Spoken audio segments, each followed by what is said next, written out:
Hello students, this is Swapnil Dage. Welcome to the maths magnet. आज से हम previous year question paper solve करेंगे, जिसमें हमने सबसे पहला जो सब्जेक्ट लिया है वो है अलजेब्रा, दैट इज मैथमेटिक्स 1। जुलाई 2025 का क्वेश्चन पेपर पहले हम सॉल्व करेंगे। तो कंटिन्यूसली हम 5 क्वेश्चन पेपर मैथमेटिक्स 1 के और 5 क्वेश्चन पेपर मैथमेटिक्स 2 के सॉल्व करेंगे। उसके बाद साइंस 1 का भी पेपर हम सॉल्व करने वाले हैं। तो देखेंगे क्वेश्चन पेपर का फॉर्मेट तो आपको पता ही होगा, क्योंकि अभी प्रीलियम 1 प्रीलियम 2 किसी स्कूल में प्रीलियम 3 भी चल रही होगी या होने वाली होगी। तो देखेंगे हम, आपको सबको तो फॉर्मेट जो है क्वेश्चन पेपर का वो तो पता ही होगा। शॉर्टली में क्वेश्चन पेपर का फॉर्मेट जो मैथमेटिक्स 1 एंड मैथमेटिक्स 2 का जो फॉर्मेट होता है वो शॉर्टली में आप यहाँ पे डिस्कस करता हूँ। तो क्वेश्चन नंबर 1 जो होता है, क्वेश्चन नंबर 1 में ए एंड बी ऐसे दो सेक्शंस है। ए में हमें 1, 2, 3 एंड 4 ये एमसीक्यू टाइप के क्वेश्चंस होते हैं, जो मल्टीपल चॉइस क्वेश्चन जिसे हम कहते हैं। इसे हमें 4 मार्क्स है।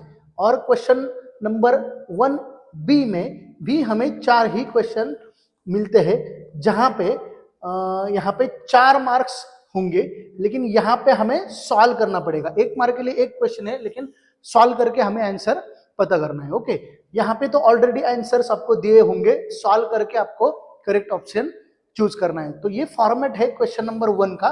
तो एक एक क्वेश्चन हम देखेंगे। सो क्वेश्चन नंबर 1 में जो हमें यहाँ पे सॉल्व करना है वो एमसीक्यू टाइप के क्वेश्चंस है। तो यहाँ पे थोड़ा सा इंस्ट्रक्शन के बारे में देखेंगे। ये तो आपको सबको पता ही है, all questions are compulsory, use of calculator is not allowed, the numbers to the right the numbers to the right of the questions indicate full marks. ये भी सबको पता होता है। यहाँ पे एक बहुत इंपॉर्टेंट पॉइंट यहाँ पे लिखा है, देखो, in case of MCQs only first attempt will be evaluated and will be given credit. First attempt, MCQ का फर्स्ट अटेम्प्ट ही आपका अटेम्प्ट माना जाएगा। अगर आपने क्वेश्चन का आंसर लिखा फिर रफ करके दूसरा लिखा तो वो अटेम्प्ट नहीं माना जाएगा। ये आपको याद रखना है। और एक इंपॉर्टेंट चीज एमसीक्यू टाइप के क्वेश्चन में है, आपको यहाँ पे 4 अल्टरनेटिव दिए होंगे, गिवन फॉर एवरी सब question, choose the correct alternative, ये इंपॉर्टेंट है, and right it's alphabet with सब क्वेश्चन नंबर। इसका मतलब है आपको सब क्वेश्चन नंबर लिखना है, मतलब 1, 2, 3 जो भी क्वेश्चन नंबर होगा, एंड आपको उसका अल्फाबेट, करेक्ट अल्फाबेट जो भी होगा, सपोज यहाँ पे option D correct option answer अगर है तो इस तरीके से आपको लिखना है। ओके, और इसके आगे आप आपका करेक्ट आंसर भी लिखते हो तो भी चलेगा, अगर नहीं लिखते हो तो भी चलेगा, लेकिन सिर्फ आपको आंसर नहीं लिखना है। इस तरीके से सपोज डी ऑप्शन है 1 आंसर, इस तरीके से नहीं लिखना है, आपको यहाँ पे ऑप्शन भी लिखना है। अगर आप चाहे तो आप आंसर भी लिख सकते हो, लेकिन अल्फाबेट इंपॉर्टेंट है, ये आपको याद रखना है। ओके, तो स्टार्ट करेंगे, सॉल्व करते हैं क्वेश्चन नंबर 1। क्वेश्चन नंबर 1 में क्या दिया है, the value of determinant 5, 3, -7 and -4। So this is the given determinant. हमें फॉर्मूला पता है, या इसका फॉर्मेट कैसे होता है, generalise A B C and D. तो इसका फॉर्मूला क्या बनेगा, a into D minus b into C. So this is the formula. Same हमें यहाँ पे अप्लाई करना है, 5 इंटू 4 विच इज -4। ओके, आपको ये याद रखना है कि अगर निगेटिव नंबर है तो वो ब्रैकेट में लिखिए, -3 into -7। So the answer will be 5 into -4 will be -20, minus will be positive, 3 into 7 will be 21, and we will get the answer 1. So the answer is option D, 1. Okay, so this is the correct option. ये आपको इस तरीके से लिखना है, या option D ऐसे लिखा तो भी चलेगा। तो ये बहुत सिंपल क्वेश्चन था। तो एक एक क्वेश्चन हम देखेंगे, एक एक क्वेश्चन के बारे में देखेंगे। हम यहाँ पे जो सॉल्व कर रहे हैं वो एक्चुअली इसका जो मोटिव है सॉल्व करने का, क्वेश्चन पेपर सॉल्व करने का, ये इसमें आपको सिर्फ मैं जो सॉल्व करके दे रहा हूँ वो नहीं देखना है, आपको वो कंसेप्ट, उसके बिहाइंड कंसेप्ट क्या है वो समझना है। क्योंकि ये तो क्वेश्चंस नहीं आएंगे एग्जाम में, एज इट इज तो वही नंबर्स तो नहीं आएंगे, तो आपको उसके बिहाइंड का जो कंसेप्ट है ना वो आपको यहाँ पे देखना है। ओके, ताकि आप इसके अगर कुछ अलग क्वेश्चंस आए तो आप अटेम्प्ट कर सकते हो। So the question number 2, okay, the question number 2 देखेंगे। Out of the following equations which one is not a quadratic equation, which one is not a quadratic equation, कौन सी quadratic equation नहीं है ये बताना है। तो देखेंगे question number, option number A, option number A पहले सॉल्व करते हैं।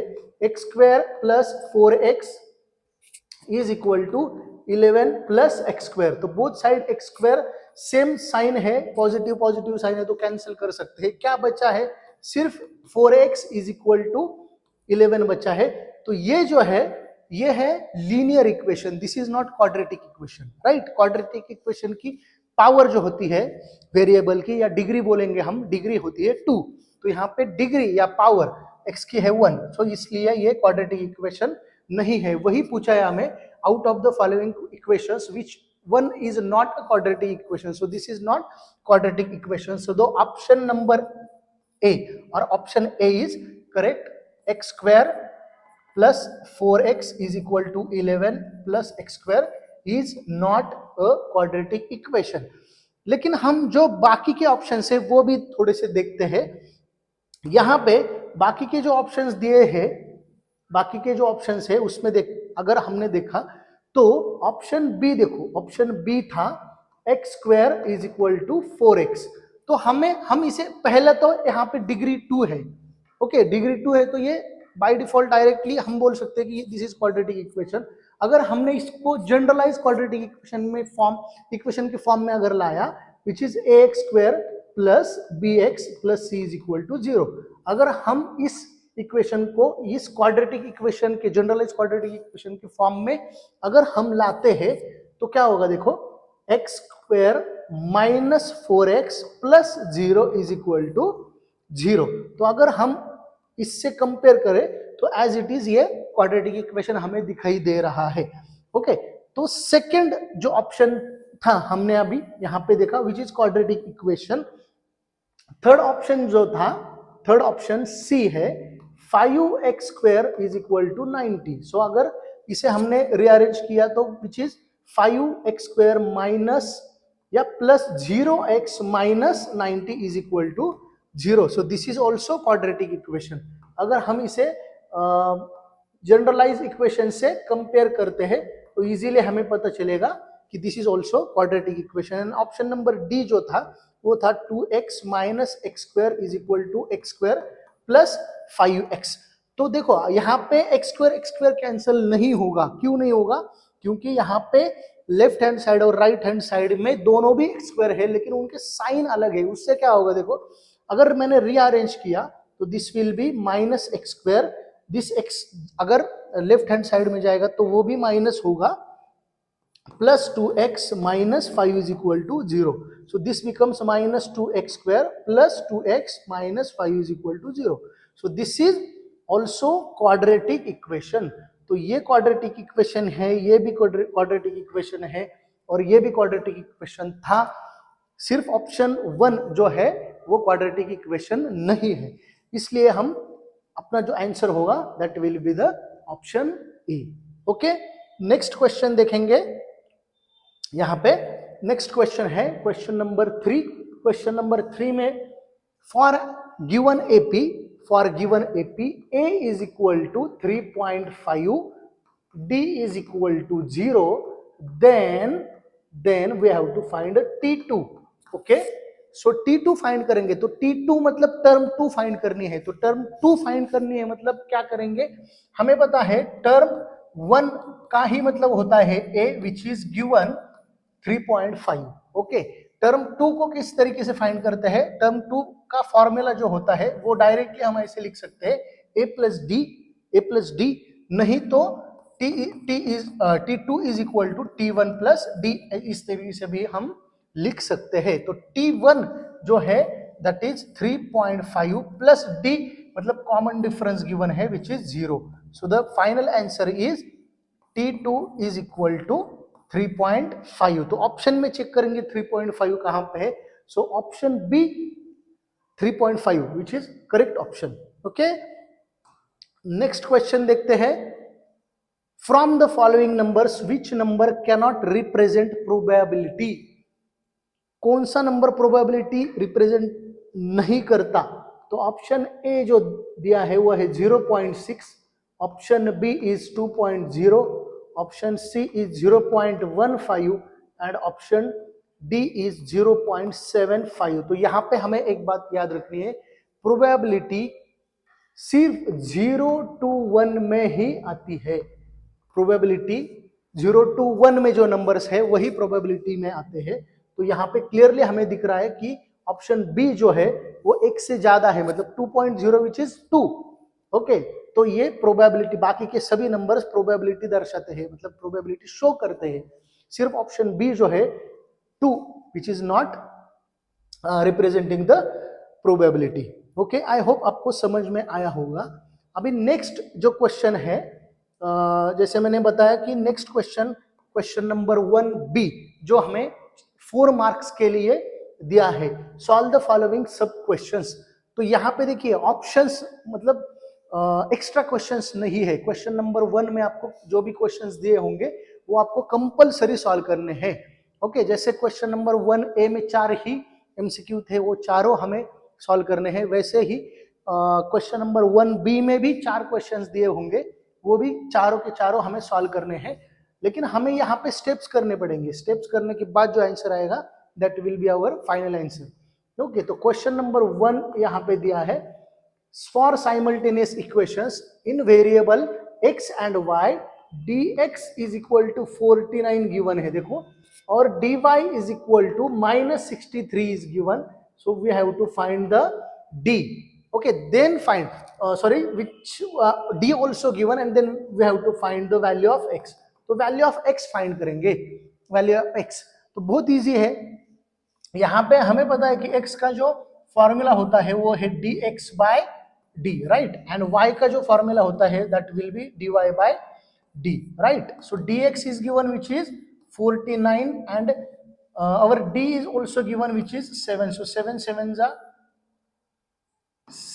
49, so we can say that this is x is equal to 7, so it is the answer। but अगर y भी पूछा जाता तो y कितना होता, -63 by 7 which will be -9, so we can write x is equal to 7 and y is equal to -9।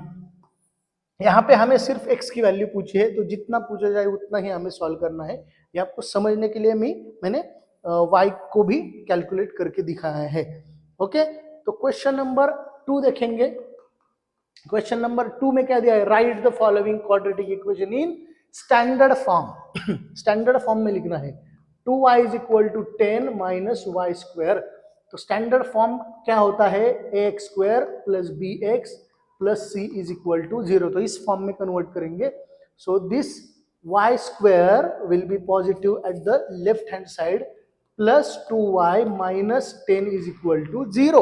So this is the standard form of the quadratic equation. You will get full mark here.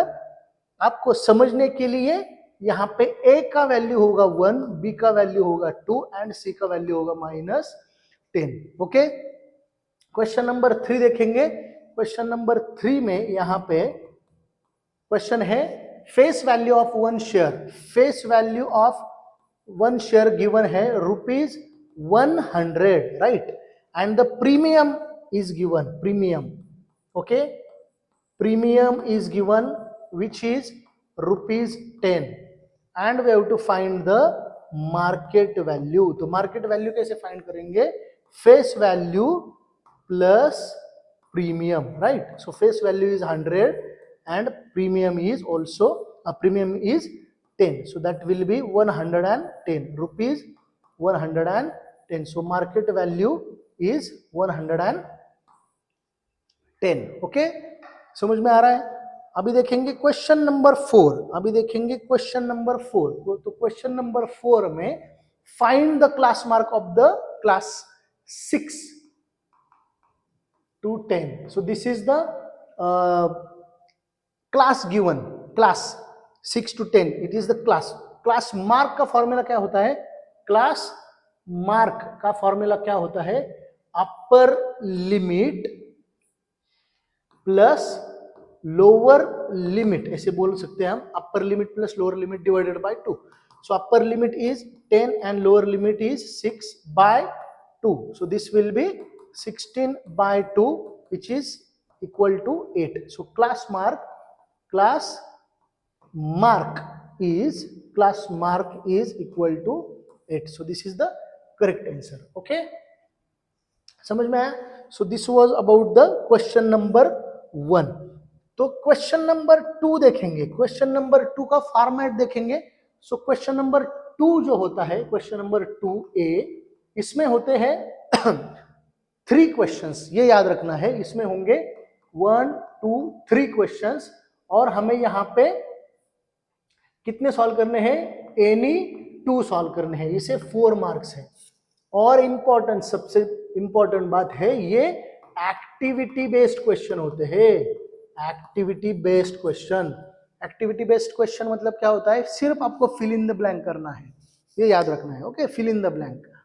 तो 3 में से 2 questions करने हैं, बहुत easy है.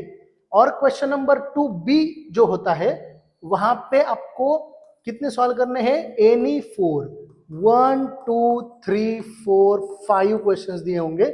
Any 4 आपको solve करने हैं. इसे होंगे 8 मार्क्स. टोटल मार्क्स 8 होंगे, मतलब 2 मार्क के लिए एक क्वेश्चन है. ये भी each question is for the 2 marks. This is also 2 marks question. Okay, तो हमने देखा कि क्वेश्चन नंबर 1 में एक क्वेश्चन 1 मार्क को है, राइट. क्वेश्चन नंबर 2 में एक क्वेश्चन 2 मार्क को है. ओके, तो एक्टिविटी बेस्ड क्वेश्चन है. तो इसमें हमें याद रखना है, complete the following activities and rewrite it. Rewrite करना है, ये याद रखो. रीराइट करना है मतलब हमें ये पूरा लिखना है, और फिर फिल इन द ब्लैंक्स करना है, और वो बॉक्सेस भी आपको यहाँ पे लिखने हैं, याद रखना है. ओके, तो यहाँ पे सॉल्व करके देखेंगे हम, और फिर जो आंसर्स है यहाँ पे फिल करेंगे. सो द कंप्लीट, यहाँ पे क्वेश्चन नंबर 2 में दिया है, first question, complete the following activity to solve the quadratic equation. Quadratic equation given है x² plus 8x minus 48 is equal to 0. Completing square method से सॉल्व करना है. ये याद रखो कि आपको जिस मेथड से बोला गया है उसी मेथड से सॉल्व करना है. Okay, so complete the following activity to solve the quadratic equation by completing square method. तो कंप्लीटिंग स्क्वायर मेथड से ही करेंगे. ओके, तो कंप्लीटिंग स्क्वायर मेथड से करने के लिए हमें पता है कि कंप्लीटिंग स्क्वायर मेथड में हम जो अपना जो b होता है, b/2 होल स्क्वायर, ये टर्म ऐड करते हैं. क्या करते हैं? ऐड करते हैं. एंड सब्ट्रैक्ट करते हैं, राइट. सब्ट्रैक्ट करते हैं. एडिशन करेंगे एंड सब्ट्रैक्शन करेंगे. एडिशन करेंगे, सब्ट्रैक्शन करेंगे. तो ऐड करनी है और सब्ट्रैक्ट, पहले एडिशन करना है, ये याद रखो. पहले एडिशन करना है, उसके बाद सब्ट्रैक्शन करना है. तो करते हैं. मिडल टर्म जो है, विच इज यहाँ पे b क्या है? 8 है. सो b/2 होल स्क्वायर. अगर मैंने इसे सिंप्लीफाई किया, that will B 2 1 2 2 4 8. So 4 square, ये मेरी मिडिल टर्म है. तो ये जो टर्म है, ये मुझे ऐड करनी है एंड सब्ट्रैक्ट करनी है. तो ये 4 स्क्वायर, ये याद रखेंगे. ये x² plus 8x plus 4 square minus 4 square minus 48 is equal to 0. Okay, तो ये बना इक्वेशन अपना. तो आपको याद रखना है कि ये जो फर्स्ट 3 टर्म्स होते हैं, फर्स्ट 3 टर्म्स, वो क्या है? वो है a² plus 2ab plus b². ये आइडेंटिटी है. किसकी आइडेंटिटी है? a plus b whole square की आइडेंटिटी है. तो ये बात आपको याद रखनी है. हमें सिर्फ फर्स्ट एंड लास्ट टर्म ही चाहिए. फर्स्ट एंड लास्ट टर्म के बारे में ही सोचेंगे. ये बीच का जो 2ab है, वो कुछ भी अगर यहाँ पे दिख रहा है तो आपको कंफ्यूज नहीं होना है कि यहाँ पे 2 है, यहाँ पे 2 नहीं दिख रहा है, वो आपको चिंता नहीं करनी है। हमें क्या दिख रहा है, देखो हमें सिर्फ फोकस करना है ए के एंड बी के ऊपर। सो यहाँ पे ए क्या दिख रहा है, हमें ए क्या दिख रहा है, यहाँ पे है x प्लस बी क्या दिख रहा है, यहाँ पे है 4। This is x plus 4 whole square, x plus 4 whole square, ये अपनी टर्म आई, ये हमें चाहिए। और बाकी का एज इट इज लिखेंगे या हम राइट हैंड साइड में हम इसे शिफ्ट करेंगे। सो ये क्या बनेगा 4 स्क्वायर प्लस 48। ओके 4 स्क्वायर, ये दोनों भी पॉजिटिव हो जाएंगे राइट साइड में लेके जाने के बाद। सो पॉजिटिव आया। सो देखो यहाँ पे अभी सिंप्लीफाई करेंगे, 4 का स्क्वायर होता है 16 plus 48, so this will be the 64। तो यहाँ पे x plus 4 whole square. Okay तो हमें पता है 64 किसका स्क्वायर है, 8 का स्क्वायर है, राइट। तो मैं 8 का स्क्वायर ऐसे लिखूंगा, x plus 4 whole square is equal to 8 square. Okay 8 square, so 8 का स्क्वायर है। तो अगर मुझे इसे फर्दर सिंप्लीफाई करना है तो मैं नेक्स्ट स्टेप में करूंगा taking square root of both side. अगर मैं इसका बोथ साइड का स्क्वायर रूट अगर फाइंड करता हूं तो 4 बोथ साइड का स्क्वायर रूट अगर मैंने लिया तो क्या आएगा, यहाँ पे देखो क्या आएगा, यहाँ पे आएगा x plus 4 is equal two plus and minus 8, plus and minus 8 आएगा, ये याद रखो। तो यहाँ पे दो वैल्यूज मिलेंगे हमें x के, पता है ना। So x is equal to पहले कंसिडर करेंगे plus 8, so x plus 4 is equal to 8 and x plus 4 is equal to minus 8। Okay so x plus 4, x is equal to 8 minus 4 which is 4, right. x is equal to 4 मिला, एक आंसर ये मिला है, and दूसरा आंसर x is equal to minus 8 minus 4, so x is equal to minus 12। तो हमें दो आंसर मिले, एक आंसर मिला 4, दूसरा आंसर मिला माइनस 12। लेकिन हमें ये पूरा सॉल्व करने के लिए नहीं बोला है, ओके ये याद रखना है। तो मैंने ये आपको समझने के लिए सॉल्व किया है, तो सिर्फ हमें फिल इन द ब्लैंक करना है। तो फिल इन द ब्लैंक्स अगर करेंगे तो क्या क्या आंसर आएंगे, देखो यहाँ पे है x square plus 8x plus 16, तो हमने यहाँ पे देखो 16 ऐड किया है, हमने क्या क्या ऐड किया है, हमने यहाँ पे 16 ऐड किया है। 16 ये जो आया था अपना 4 स्क्वायर मतलब 16 है, तो ऐड किया 16 और सब्सट्रैक्ट भी करेंगे 16, राइट। तो ये फर्स्ट यहाँ पे अपना फिल इन द ब्लैंक हुआ। सेकंड नीचे जब आएंगे हम तो यहाँ पे ये मिला, ये इसका कन्वर्जन हुआ x plus 4 whole square minus ये कितना आया था अपना 64 आया था, minus 16 minus 48 will be minus 64, ये सेकेंड हुआ। और उसके बाद में x plus 4 is equal to कितना आया था, x plus 4 is equal to 8 आया था, यहाँ पे 8 आया था, और x plus 4 is equal to minus 8, मतलब ये स्टेप है देखो plus 8 and minus 8, and x is equal to 4 आया, यहाँ पे 4 आया, x इज इक्वल टू 4 आया, एंड दूसरी वैल्यू आई minus 12, so that is the answer minus 12। तो दो आंसर मिले हमें, x is equal to 4 and x is equal to minus 12। तो यहाँ पे फिल इन द ब्लैंक कितने हैं, सिर्फ 4 फिल इन द ब्लैंक है, हाफ मार्क को एक फिल इन द ब्लैंक है। आपको ये याद रखना है, ये आपको पूरा लिखना है, यहाँ पे रीराइट बोला गया है, तो ये पूरा लिखना है और फिल इन द ब्लैंक करना है और उसे बॉक्स भी करना है। Okay fill in the blank करके आपको बॉक्स करने हैं। तो जो आंसर है, करेक्ट आंसर है, वो आपको यहाँ पे लिखने हैं। सपोज ऐसे आंसर है, यहाँ पे मैंने बॉक्स किया, हाईलाइट करो ताकि पता चले आपने करेक्ट आंसर कहाँ पे लिखा है, या अंडरलाइन करो या बॉक्स करो, जो भी है, लेकिन आपको हाईलाइट करना है। तो 4 आंसर यहाँ पे लिखने हैं आपको, 4 आपको ऑप्शंस या क्या बोल सकते हैं हम, 4 आपको फिल इन द ब्लैंक करने हैं। यहाँ पे हाफ मार्क मिलेगा, यहाँ पे हाफ मार्क मिलेगा, यहाँ पे हाफ मार्क मिलेगा, यहाँ पे हाफ मार्क मिलेगा, टोटल मार्क्स मिलेंगे आपको 2। ओके सो ये एक्टिविटी बेस्ड क्वेश्चन है। देखेंगे सेकंड क्वेश्चन, इसका सेकंड जो क्वेश्चन है, सेकंड क्वेश्चन में यहाँ पे दिया गया है courier service agent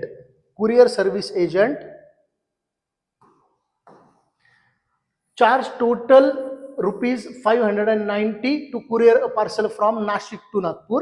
In the tax invoice, taxable value is 500. How much taxable value is 500 on which CGST is 45 and HGST is 45. तो हाफ जीएसटी होता है, टोटल जीएसटी से डिवाइडेड बाय 2 करने के बाद हमें सीजीएसटी यानी एचजीएसटी मिलेगा. ओके, तो यहाँ पे हमें एक्टिविटी कंप्लीट करने के लिए बोला गया है find the rate of GST charge for this service. तो टोटल जीएसटी कितना है, सीजीएसटी प्लस एसजीएसटी. ओके, तो सीजीएसटी कितना होगा, सीजीएसटी होगा 45 प्लस एसजीएसटी दिया गया है. तो ये आपका first fill in the blank हुआ. आफ्टर दैट आपके फिल इन द ब्लैंक में आफ्टर दैट क्या दिया है, ₹90, तो ये हो गया second fill in the blank. उसके बाद रेट ऑफ जीएसटी दिया गया है which is 90/500 into dash dash. तो यहाँ पे क्या आएगा, देखो यहाँ पे हमें 100, ये रेट ऑफ मतलब हमें कन्वर्ट करना है इसे परसेंटेज में, तो 100 से मल्टीप्लाई करना पड़ेगा, राइट. तो 100 आएगा ये फिल इन द ब्लैंक. और लास्ट वाला जो फिल इन द ब्लैंक है, rate of GST charge by agent is, तो रेट मतलब इसे सिंप्लीफाई करेंगे, सो ये क्या आएगा 5 18 जा 19 या 18 5 जा 90 होता है. सो जीएसटी आया 18%. तो ये लास्ट आपका फिल इन द ब्लैंक है. तो इससे हाफ मार्क, इसे हाफ, इसे हाफ, टोटल आपको मार्क्स मिलेंगे 2.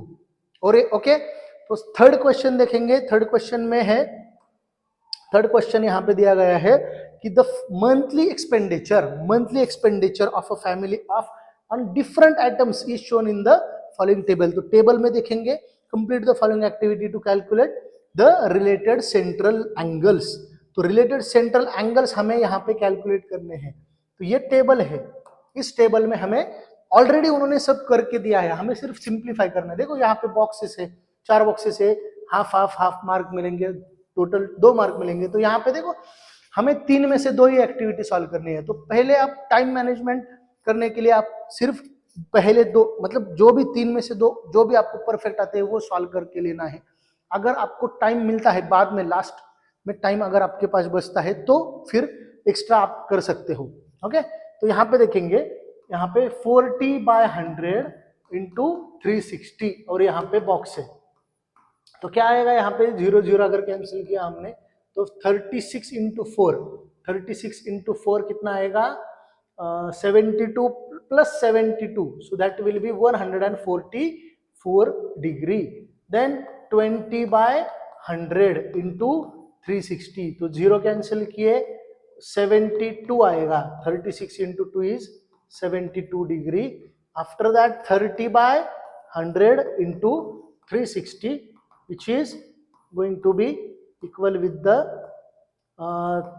36 into 3 is 108 degree, right. After that 10/100 into 360 which is 36 itself, so 36 degree. So these are the 4 answers. तो हाफ हाफ मिलेंगे मार्क्स, टोटल मार्क्स मिलेंगे 2. Okay, so this was about the question number 2A.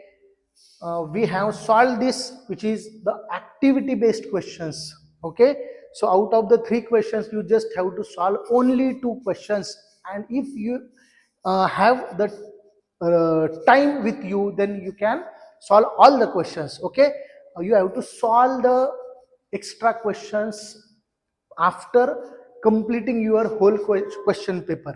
Okay, तो देखेंगे question number 2B. Question number 2B, यहाँ पे 4 question solve करने. Solve the following सब questions, any 4 questions, any 4 questions. 8 mark है, एक क्वेश्चन 2 मार्क के लिए है. ओके, तो यहाँ पे 5 क्वेश्चंस दिए होंगे, उसमें से हमें 4 क्वेश्चन सॉल्व करने हैं. तो देखेंगे क्वेश्चन नंबर 2B का फर्स्ट. 2B का फर्स्ट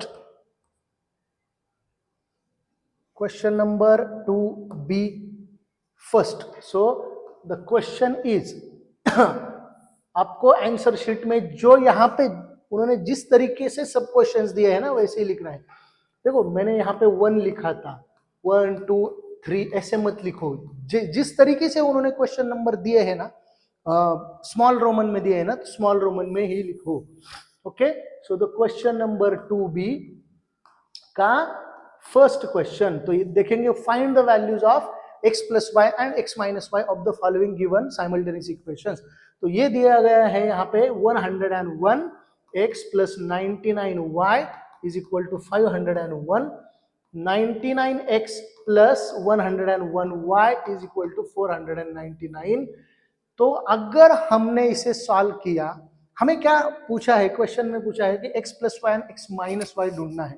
तो x प्लस वाई किस तरीके से ढूंढ सकते हैं, x का वैल्यू क्या फाइंड करेंगे, फिर y का वैल्यू फाइंड करेंगे, फिर x minus y and x plus y कितने आएंगे, ये एक तरीका है। या इससे शॉर्टकट तरीका जो है, देखो ये जो शॉर्टकट हम यूज करने वाले हैं, ये क्वेश्चन है 2 मार्क के लिए, ओनली 2 मार्क का क्वेश्चन है। तो 2 मार्क का क्वेश्चन है, मतलब कम समय में कम स्टेप्स में हमें इसे करना है। तो ये बात आपको याद रखनी है कि अगर x एंड y के वेरिएबल्स है, x एंड y के वेरिएबल जो है वो अगर एक्सचेंज हुए हैं, यहाँ पे देखो फर्स्ट इक्वेशन में ये इक्वेशन नंबर 1 है, ये इक्वेशन नंबर 2 है, तो इक्वेशन 1 में जो x का वेरिएबल था वो इक्वेशन 2 में y का वेरिएबल है, एंड इक्वेशन 1 में जो y का वेरिएबल था वो इक्वेशन 2 में x का वेरिएबल है। इस तरीके से अगर क्वेश्चन आया तो आपको 2 ही स्टेप में इसका आंसर मिल सकता है। पहले करेंगे इसका एडिशन, तो देखो 101 plus 99 will be 200x plus this also will be 200y and 1000 आएगा इसका एडिशन। सो 200 से हम इसे बोथ साइड को डिवाइड कर सकते हैं। तो 200 से अगर बोथ साइड को डिवाइड करेंगे, so this will be x plus y is equal to 5। So this is your first answer. x plus y पूछा था उन्होंने, x plus y is equal to 5। This is question number, this is the answer, first answer. So you will get 1 mark here, and after that we have to subtract this. After that we have to subtract this. That will be your second answer, x minus y. तो x minus y मिलेगा, so 101x plus 99y is equal to 501 minus 99x plus 101y is equal to 499। तो subtraction जब करेंगे तो sign change होंगे, sign जब change करेंगे तो यहाँ पे मिलेगा हमें 2x, यहाँ पे मिलेगा -2y, यहाँ पे मिलेगा -2। तो यहाँ पे देखो 2 2 2, तो बोथ साइड को 2 से अगर डिवाइड किया तो क्या मिलेगा, बोथ साइड को अगर 2 से डिवाइड किया तो क्या मिलेगा, हमें मिलेगा यहाँ पे so x minus y is equal to -1। तो क्या है आंसर, -1। सो यहाँ पे आपको 1 मार्क मिलेगा। तो टोटल कितने मार्क्स हुए, 2 मार्क्स हुए, right. So x plus y is equal to 5 and x minus y is equal to -1। तो इस तरीके से हम क्वेश्चन नंबर 1 सॉल्व कर सकते हैं। अभी इसमें क्वेश्चन नंबर 2 है, देखो क्वेश्चन नंबर 2 है। तो क्वेश्चन नंबर 2 में solve the following quadratic equation by factorisation method. बहुत इजी है ना, फैक्टर आपको जिस मेथड से बोला गया है उसी मेथड से आपको सॉल्व करना है, ये याद रखो। अगर फैक्टराइजेशन से बोला है तो फैक्टराइजेशन से ही करना है, कंप्लीटिंग स्क्वायर से बोला है तो कंप्लीटिंग स्क्वायर से ही करना है, फॉर्मूला मेथड से बोला तो फॉर्मूला मेथड से ही करना है। अगर यहाँ पे क्वेश्चन में सिर्फ इस तरीके से क्वेश्चन है, solve the following quadratic equation, तो आप किसी भी मेथड से सॉल्व कर सकते हो, ओके। तो यहाँ पे मेंशन क्या है, फैक्टराइजेशन से। तो फैक्टराइजेशन से करेंगे x square minus 15x plus 54 is equal to 0, is equal to 0। तो हमें पता है फैक्टराइजेशन मेथड से सॉल्व करना है क्वाड्रेटिक इक्वेशन, तो क्या करना पड़ेगा, सबसे पहली स्टेप जो हम करते हैं वो है first term and last term का मल्टीप्लीकेशन। सो 5x स्क्वायर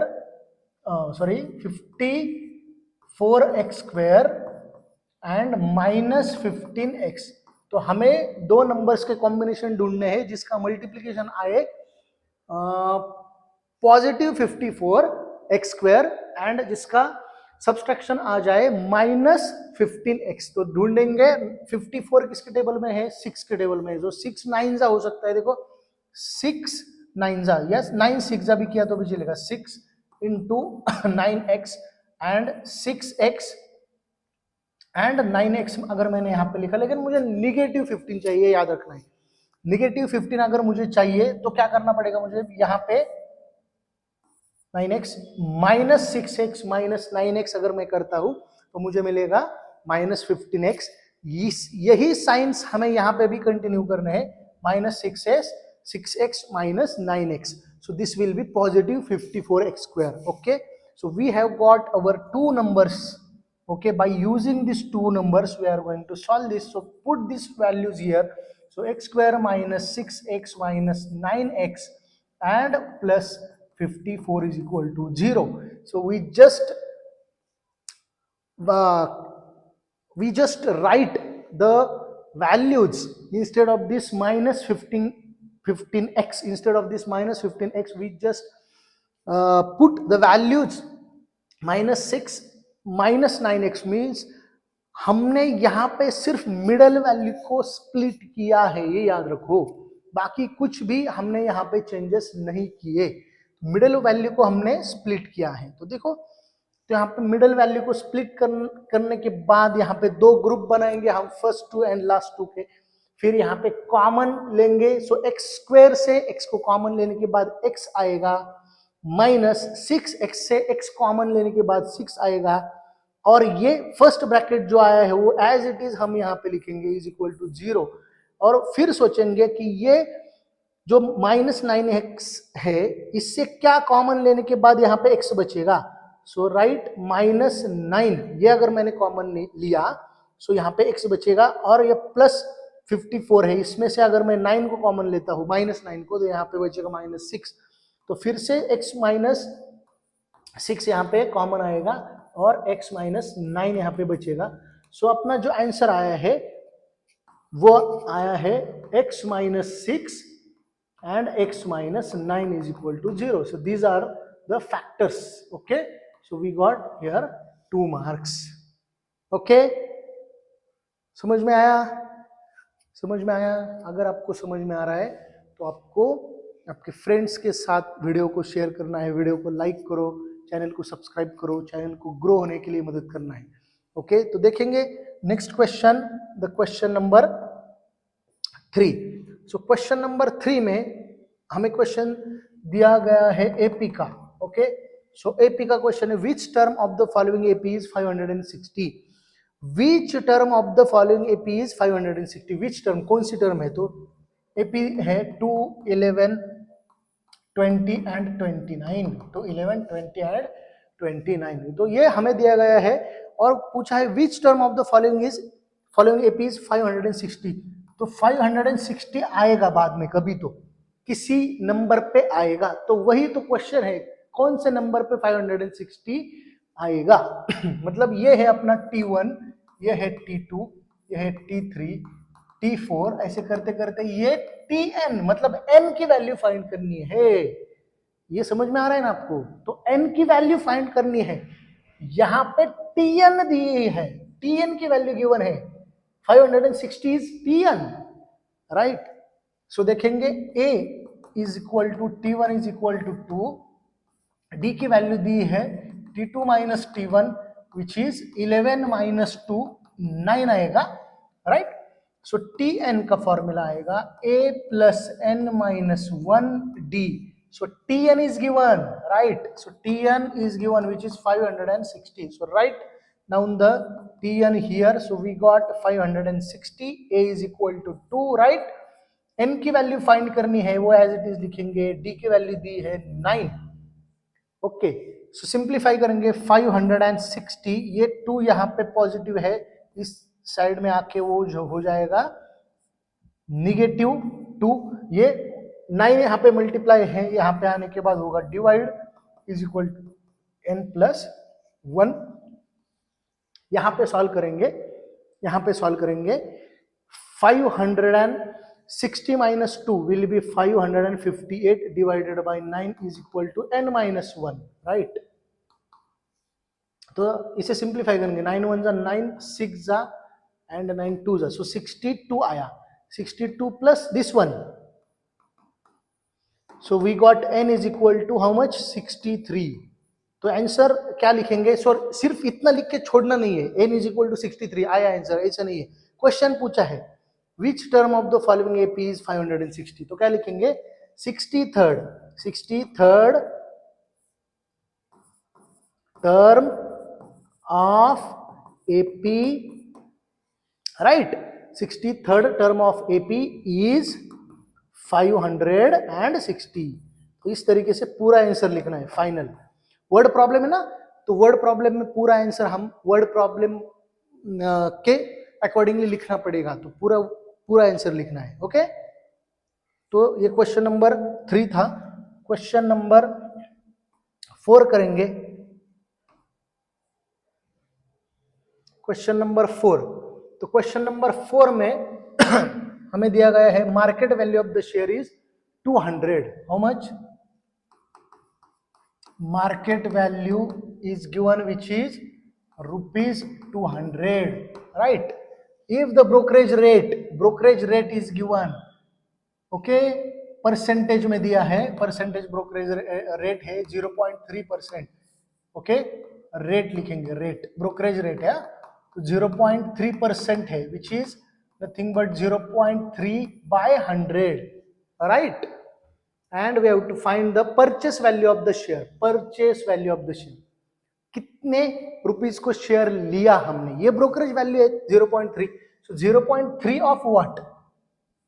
200 का 0.3, ये याद रखो, 200 का 0.3, सो 0 0 कैंसिल होंगे, क्या आया?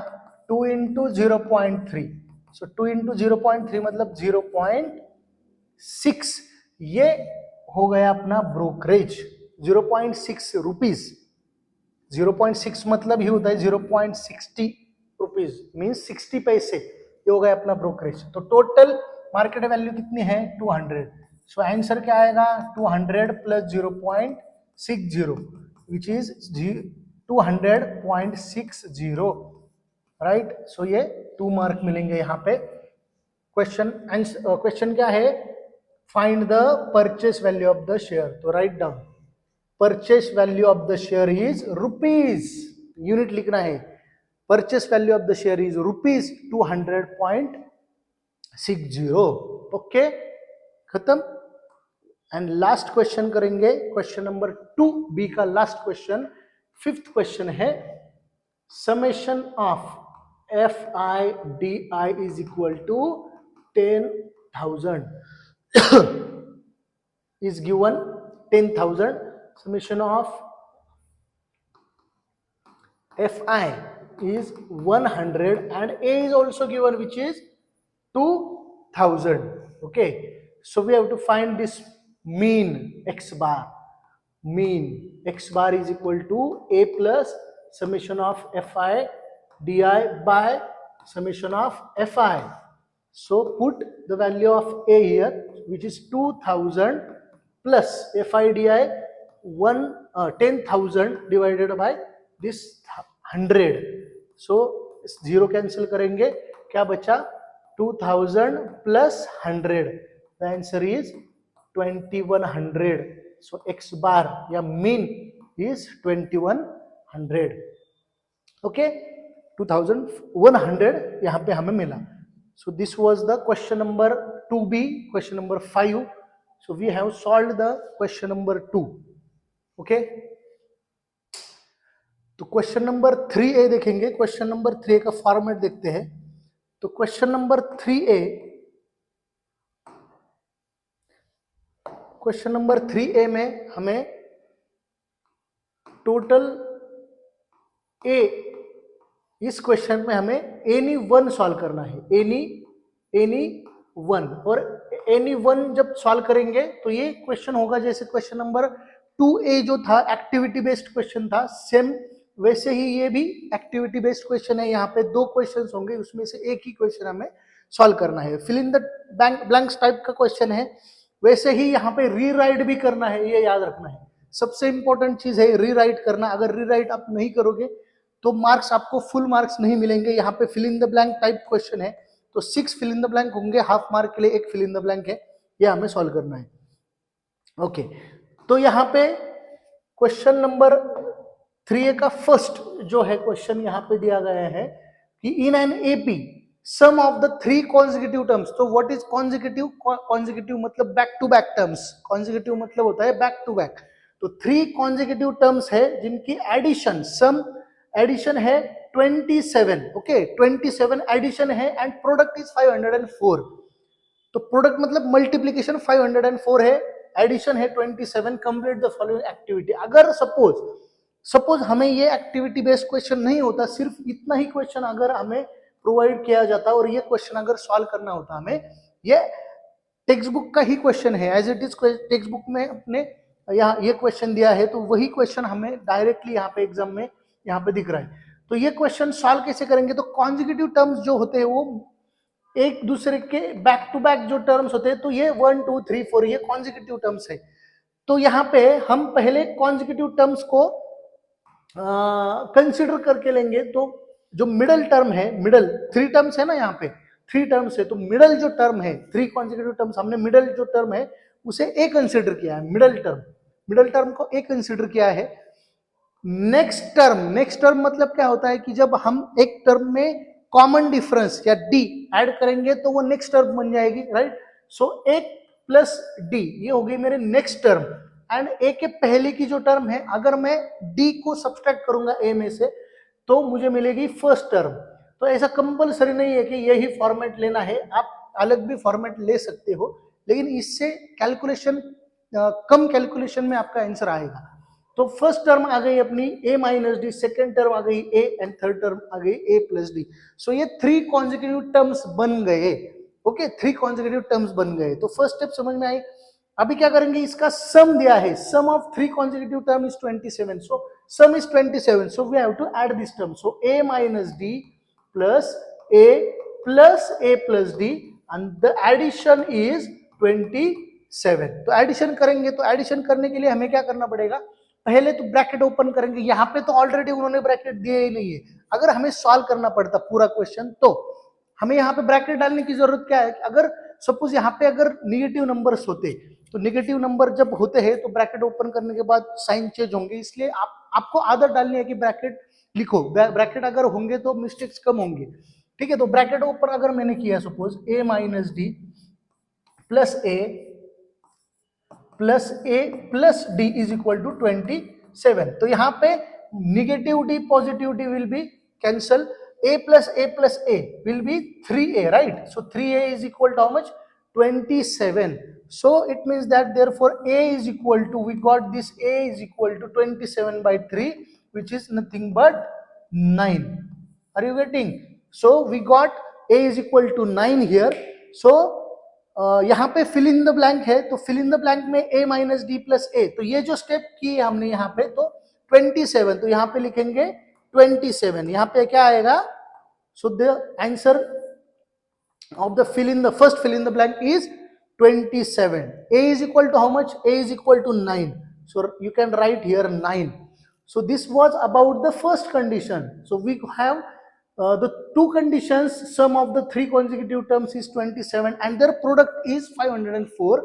Now we have this second condition here. Product means multiplication. We have to multiply this all the terms. So multiply करेंगे, multiply करने के बाद हमें मिलेगा, मल्टीप्लाई जब करेंगे, इसी को मल्टीप्लाई अगर करेंगे तो 504 मल्टीप्लीकेशन आया है, प्रोडक्ट है 504। So a minus d into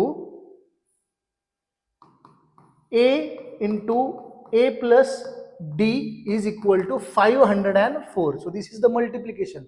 तो मल्टीप्लीकेशन यहाँ पे एक इंपॉर्टेंट स्टेप, आप डायरेक्टली मल्टीप्लाई कर सकते हो, a इंटू ए मतलब ब्रैकेट मल्टीप्लीकेशन करके भी कर सकते हो, लेकिन यहाँ पे उन्होंने ऑलरेडी एक टर्म दी है, एक स्टेप दी है, तो उन्होंने क्या यूज किया है, देखो a minus d a plus d, identity है ना, a minus d a plus d is the identity, मतलब a square minus d square, we can write this a square minus d square, because this is the identity. A square minus b square is nothing but a plus b and a minus b, right? So we have used this identity here.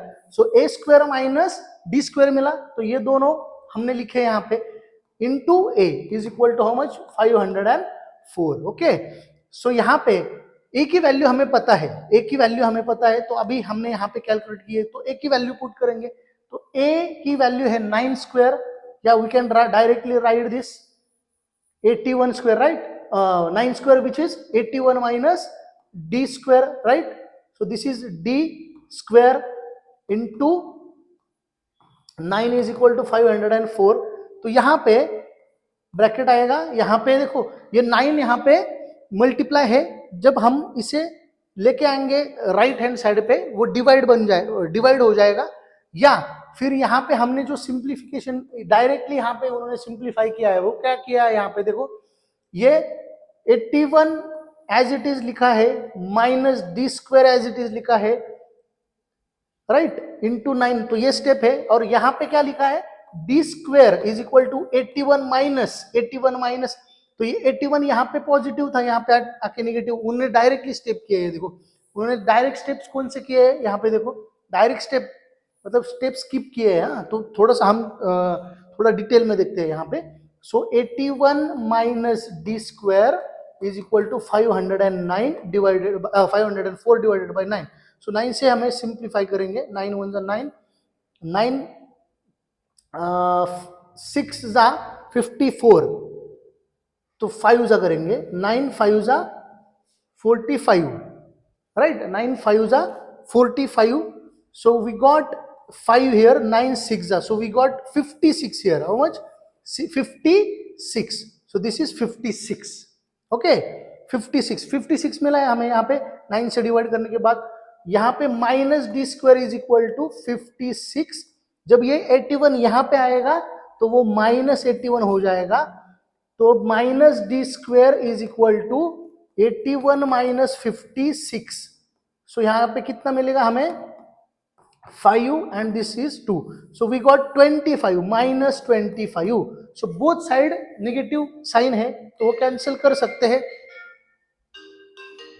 Both side negative sign है तो cancel हो जाएंगे। यहाँ पे आ गया d square is equal to 25 taking square root of both side. जब हम स्क्वायर रूट लेंगे तो हमें दो वैल्यूज लेने पड़ेंगे positive negative, so D is equal two plus minus 25, तो ये हमें डी का वैल्यू मिला प्लस एंड माइनस 25। सो जब हम 5 को पॉजिटिव लेंगे तो ये तीन वैल्यूज मिलेंगे, देखो यहाँ पे अगर हमने अभी यहाँ पे d है, दो वैल्यू मिले d के, जब मैं d इज इक्वल टू 5 लूंगा तो मुझे क्या मिलेगा यहाँ पे देखो ये a तो ऑलरेडी हमने फाइंड किया है, a इज इक्वल टू कितना है, a is equal to 9 and d is equal to positive 5, suppose positive 5, d के दो वैल्यूज है, पॉजिटिव 5 अगर मैं लेता हूं तो क्या आएगा answer, a 9 minus 5 9 and 9 plus 5, okay, तो यहाँ पे मिलेगा 4, यहाँ पे आएगा 9 और यहाँ पे आएगा 14, ओके। ये जब हम d इज इक्वल टू 5 लेंगे, अगर मैं d is equal to minus 5 लेता हूँ, d is equal to minus 5 लेता हूँ, d is equal to minus 5, तो ये वैल्यू चेंज हो जाएंगे, क्या होगा देखो 9 ये a minus D a plus D, तो a जो है वो है 9 minus 5 9 plus minus 5, so 9 minus minus will be positive, so 9 plus 5 is 14, 9 and 9 minus plus minus minus हो जाएगा, 9 माइनस 5 इज 4, तो दो आंसर्स मिले, देखो यहाँ पे हमें दो आंसर्स मिले हैं, एक 4 9 14 14 9 4, तो यहाँ पे दो आंसर्स लिखने हैं। यहाँ पे आएगा फर्स्ट आंसर जब हमने पॉजिटिव 5 लिया है, पॉजिटिव 5 मतलब 4 9 14, so the terms 4 9 and 14, and जब निगेटिव 5 लेंगे तो यहाँ पे दो आएंगे, यहाँ पे भी 14 9 एंड 5, ये दो आंसर हमें मिलेंगे।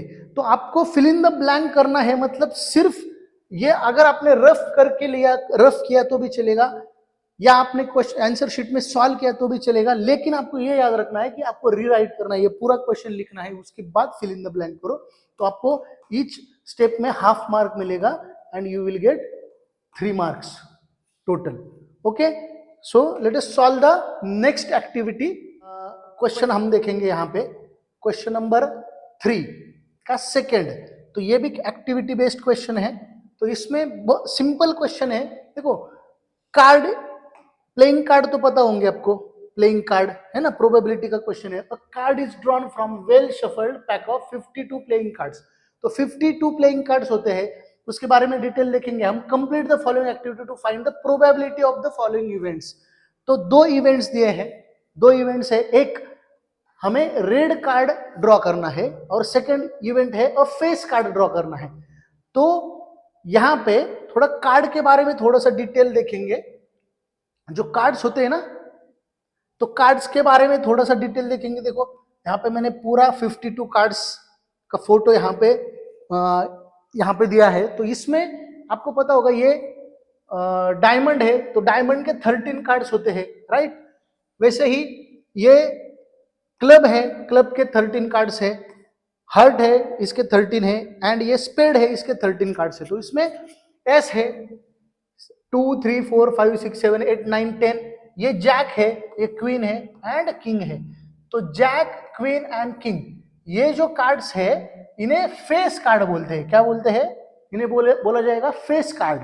जहां पे फेस होता है ना, jack, queen and king face है, तो इन्हें फेस कार्ड बोलते हैं। तो टोटल फेस कार्ड्स कितने हैं? तो टोटल फेस कार्ड्स है 3 + 3 + 3 + 3, तो 12 फेस कार्ड्स होंगे, राइट। 12 फेस कार्ड्स होंगे। तो इस तरीके का एक क्वेश्चन आएगा, फेस कार्ड कितने हैं। ओके, यहां पे देखिए रेड कार्ड्स कितने हैं टोटल रेड, तो ये 13 है, ये 13 और ये 13। सिर्फ रेड कितने हैं? सिर्फ रेड कार्ड्स कितने हैं? राइट, 26। और ब्लैक कार्ड्स कितने हैं? ये 13 है और ये 13 है, वो भी कितने हैं? 26 कार्ड है, राइट। तो आपको ये याद रखना है। यहाँ पे एक क्वेश्चन जो आता है वो अभी हमने जो क्वेश्चन पढ़ा, तो उस क्वेश्चन में हमें बोला है कि रेड कार्ड्स कितने आएंगे। रेड कार्ड्स कितने हैं? देखो ये 13 एंड ये 13, रेड कार्ड्स कितने हैं? 26। एंड सेकंड क्वेश्चन में बोला है कि फेस कार्ड्स कितने हैं, तो फेस कार्ड हमने काउंट किया, यहाँ पे 12 है। ओके, तो ये हम कंसेप्ट यहाँ पे यूज करेंगे। तो ये अगर क्वेश्चन इस तरीके का क्वेश्चन अगर आता है तो यहाँ पे कैसे सॉल्व करेंगे हम इसे। तो यहाँ पे देखो red card and face card के बारे में पूछा है, तो कितने रेड कार्ड, टोटल कार्ड्स कितने हैं? 52। रेड कार्ड्स कितने हैं? करेक्ट, 26। फेस कार्ड कितने हैं? 12। तो ये तो पता चला, सिर्फ हमें अभी अरेंज करना है। Okay, so n of S, देखो यहाँ पे क्या पूछा है, n of S, N of S, total number of S, sample space, S for sample space. तो टोटल कितने कार्ड्स है? टोटल है 52। तो यहाँ पे जो फिल इन द ब्लैंक है वो है 52, यहाँ पे आपको हाफ मार्क मिल जाएगा। ओके, हाफ मार्क यहाँ पे मिलेगा। Card drawn is red card. अगर कार्ड आप वेल शफल प्लेइंग कार्ड्स है, टोटल शफल करके हम कार्ड अगर ड्रॉ किया, निकाला हमने, तो कितना आएगा टोटल रेड कार्ड्स कितने? टोटल रेड कार्ड्स कितने हैं? Right, 26, right. तो टोटल रेड कार्ड जो है वो है 26। तो एन ऑफ ए कितना आएगा? ये भी 26 आएगा, राइट। उसके बाद P of A, probability of event A, P of A, probability of event A is equal to N of A by N of S. N of A मतलब total ये count, ये वाला count, and N of S मतलब ये वाला count. तो 26/52 आया। तो यह पी ऑफ ए मतलब प्रोबेबिलिटी, प्रोबेबिलिटी कितनी आई? प्रोबेबिलिटी ऑफ इवेंट ए कितनी आई? देखो 26/52, 26/52। सो 26 1 26, 26 2 52। तो प्रोबेबिलिटी इज 1/, इवेंट ए की प्रोबेबिलिटी कितनी आई? 1/2, राइट। 1/2 मतलब ही होता है 0.5। तो हमें एक बात हमने ऑलरेडी एक क्वेश्चन नंबर 1 में पढ़ी थी कि प्रोबेबिलिटी 0 से लेके 1 तक ही होती है। तो 0 से लेके 1 तक आई प्रोबेबिलिटी 0.5। आपको ये आंसर लिखना है, 1/2 लिखना है आपको। ओके, अभी नेक्स्ट इवेंट देखते हैं। नेक्स्ट जो इवेंट नंबर 2 जो था, सेकेंड इवेंट था, क्या था? सेकेंड इवेंट में क्या बोला गया है कि card drawn is face card. तो देखो कितने थे फेस कार्ड, हमने देखे 12 थे, राइट। सो यहाँ पे एन ऑफ बी आएगा 12, N of B by N of S, so 12/52। तो इससे देखो 12/52 मत लिखो, यहाँ पे 12/52 नहीं लिखना है क्योंकि ऑलरेडी लिखा है ना। तो सिंप्लीफाइड फॉर्म आपको लिखना है, ये याद रखना है आपको। सिंप्लीफाइड फॉर्म लिखेंगे, तो सिंप्लीफाइड फॉर्म कैसे लिखेंगे? तो ये 4 से डिवाइड हो सकता है। देखो मैक्स बड़े से बड़े नंबर से डिवाइड करने की कोशिश करो, 2 से भी होगा, 1-2 स्टेप बढ़ जाएंगे, 2 से किया तो 4 से करेंगे, 4 3 एंड 4 13 या 13 4 52 होता है। So your answer will be 3/13। So first answer was 1/2, P of A, right? P of A was 1/2 and this is P of B. So P of B we got 3/13. So these two are the answers. Okay लेकिन सिर्फ answer के लिए mark नहीं है, यहाँ पे ये लिखना है तो आपको यहाँ पे टोटल मार्क्स मिलेंगे. देखो यहाँ पे fill in the blank, last question में total 6 fill in the blanks थे, लेकिन इस क्वेश्चन में फिल इन द ब्लैंक कम है. देखो कितने, यहाँ पे 2 फिल इन द ब्लैंक है एंड यहाँ पे 1 2 3 4 है, तो टोटल यहाँ पे भी 6 फिल इन द ब्लैंक है. तो 6 फिल इन द ब्लैंक का मतलब क्या होता है, half mark, half half half half, and यहाँ पे 2 मार्क हुए राइट, और यहाँ पे 2 मार्क हुए राइट, तो 6 मार्क्स मिल जाएंगे हाफ मार्क के लिए. Okay so this was the question number 3A right. 3A activity based question था, तो यहाँ पे हमें 3 मार्क्स मिले. अभी 3B जो क्वेश्चन है 3B, यहाँ तो सॉल्व करने के लिए क्वेश्चन देखेंगे. सो क्वेश्चन बी क्या है, देखो सॉल्व द फॉलोइंग सब क्वेश्चंस एनी 2. टोटल क्वेश्चन कितने हैं इसमें, करेक्ट 3 क्वेश्चन है. 3 में से हमें 2 सॉल्व करने हैं. एक क्वेश्चन को कितने मार्क है, 3 मार्क है एक क्वेश्चन को. एक्टिविटी को भी 3 मार्क था. थर्ड क्वेश्चन ये मैंने आपको ऑलरेडी बताया कि क्वेश्चन नंबर 1 मार्क के लिए, क्वेश्चन नंबर 2 मार्क के लिए, क्वेश्चन नंबर 3 मार्क के लिए. ओके तो देखेंगे 3 मार्क का क्वेश्चन है. इन the following table the yearly investment made by 210 families, right? In the following table, yearly investment made by 210 families is given from the information. Draw the histogram. We have to draw the histogram. तो histogram कैसे draw करेंगे, तो यहाँ पे investment दिया है 1000 rupees में, number of families दी गए हैं, तो 10,000 से लेके 20,000 तक कितने फैमिलीज ने इन्वेस्टमेंट किया है, 30 फैमिलीज है. सिमिलरली 20 to 30 दिया है, 50 फैमिलीज, 30 to 40. तो ये डेटा हमें प्रोवाइड किया गया है. अभी हिस्टोग्राम ड्रॉ करेंगे, तो हिस्टोग्राम. सो नेक्स्ट क्वेश्चन करेंगे क्वेश्चन नंबर 3B, जिसमें 4 क्वेश्चन होते हैं और हमें ओनली 2 क्वेश्चन सॉल्व करने हैं, जो एक क्वेश्चन 3 मार्क्स को है. टोटल मार्क्स मिलेंगे 6. तो क्वेश्चन नंबर 1 में जो यहाँ पे जो दिया गया है क्वेश्चन नंबर 1 में, तो यहाँ पे हमें टेबल में the yearly investment made by 210 families ने इन्वेस्टमेंट्स किया है, तो उसके बारे में थोड़ा सा डिटेल इंफॉर्मेशन हमें टेबल में दिया गया है. तो इसका हिस्टोग्राम ड्रॉ करना है, हिस्टोग्राम. ओके तो इन्वेस्टमेंट है 1000 रुपीज में और नंबर ऑफ फैमिलीज दी गई है. सो 10 to 20,000, 20 to 30, 30 to 40, 40 to 50, ऐसे 50 to 60, और यहाँ पे नंबर ऑफ फैमिलीज भी दिए गए हैं. तो ये ग्राफ हम प्लॉट करेंगे. तो ग्राफ जो प्लॉट करना है हमें, उसके लिए हमें x axis and y axis draw करना है राइट. तो यहाँ पे आपको पता है कि कोऑर्डिनेट 0,0 या 0 कोऑर्डिनेट है. तो यहाँ पे हम जो एक्स एक्सिस है, एक्स एक्सिस पे हम लेंगे investment in rupees. X axis पे हमें investment, so investment in rupees जो दिया है ऑलरेडी, हमें जो दिया गया है इन्वेस्टमेंट इन रुपीज, या 1000 रुपीज भी लिख सकते हो आप. Investment in rupees, 1000 rupees will be more appropriate. 1000 investment in 1000 rupees which is on the x axis, and on the y axis we have to take the number of families.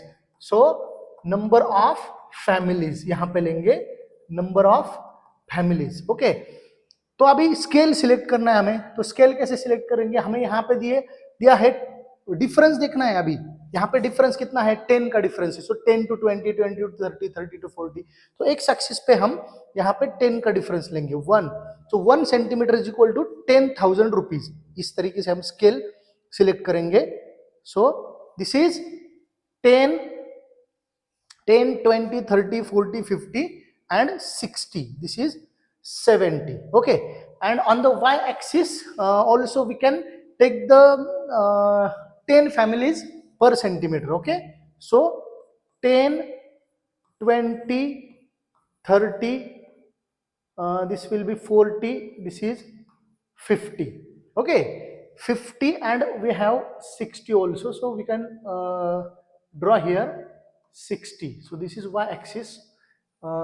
Okay, so let us draw the graph. So histogram draw करना है, histogram. Okay, तो क्या है, first 10 to 20 की families है 30, सो 10 to 20, तो यहाँ पे होगा 10, 20, 30, 40, 50, 60 and this will B 70, so 10 to 20 लिखना है।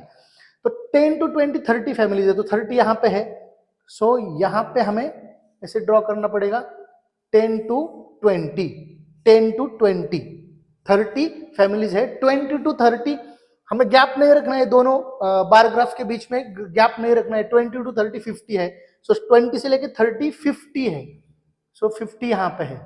ओके, सो 50 यहाँ पे लेंगे, सो दिस इज 50, 20 to 30 50 ये हुआ। 30 to 40 60, 30 to 40 60, 60 यहाँ पे है, तो यहाँ पे हुआ 30 to 40 60 and then 40 to 50 55, 40 to 50 is 55, so 50 is here and 60 is here, so we have to take this in between the 50 and 16, that will be the 55, so draw this, so this is 40 to 50 and 50 to 60 is 15, 50 to 60 is 15 only, 15, so this will be the 15, so our graph is ready. Okay, so this is our histogram. Now we have to select the scale. Actually we have already selected the scales, but we have to write the scales.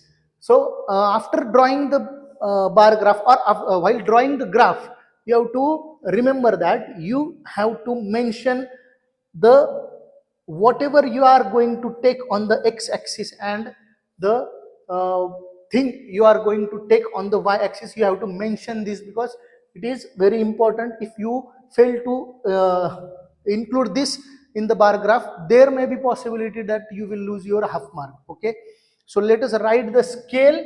So scale on x-axis, 1 centimeter is equal to, on x-axis 1 centimeter is equal to 10,000 rupees, right? 10,000 rupees on x-axis. So this is the scale on the x-axis, and on y-axis,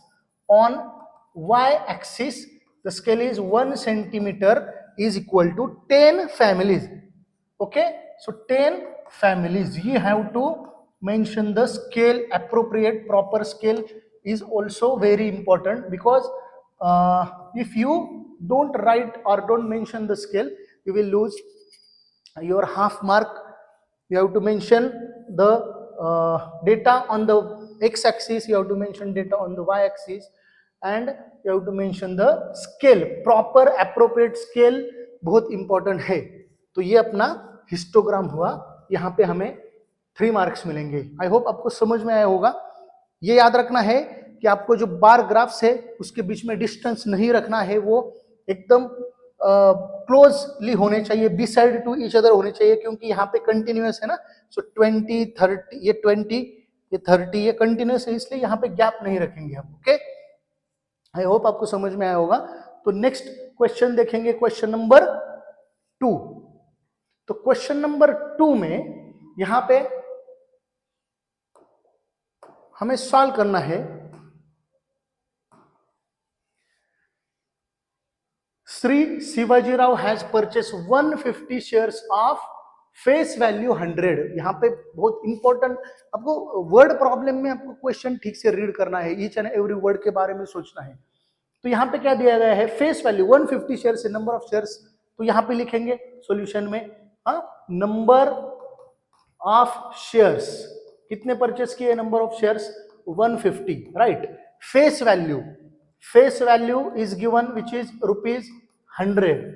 then market value also given, market value is 120, ₹120, okay, and company has paid 7% dividend, 7% dividend provide किया है company ने। So dividend,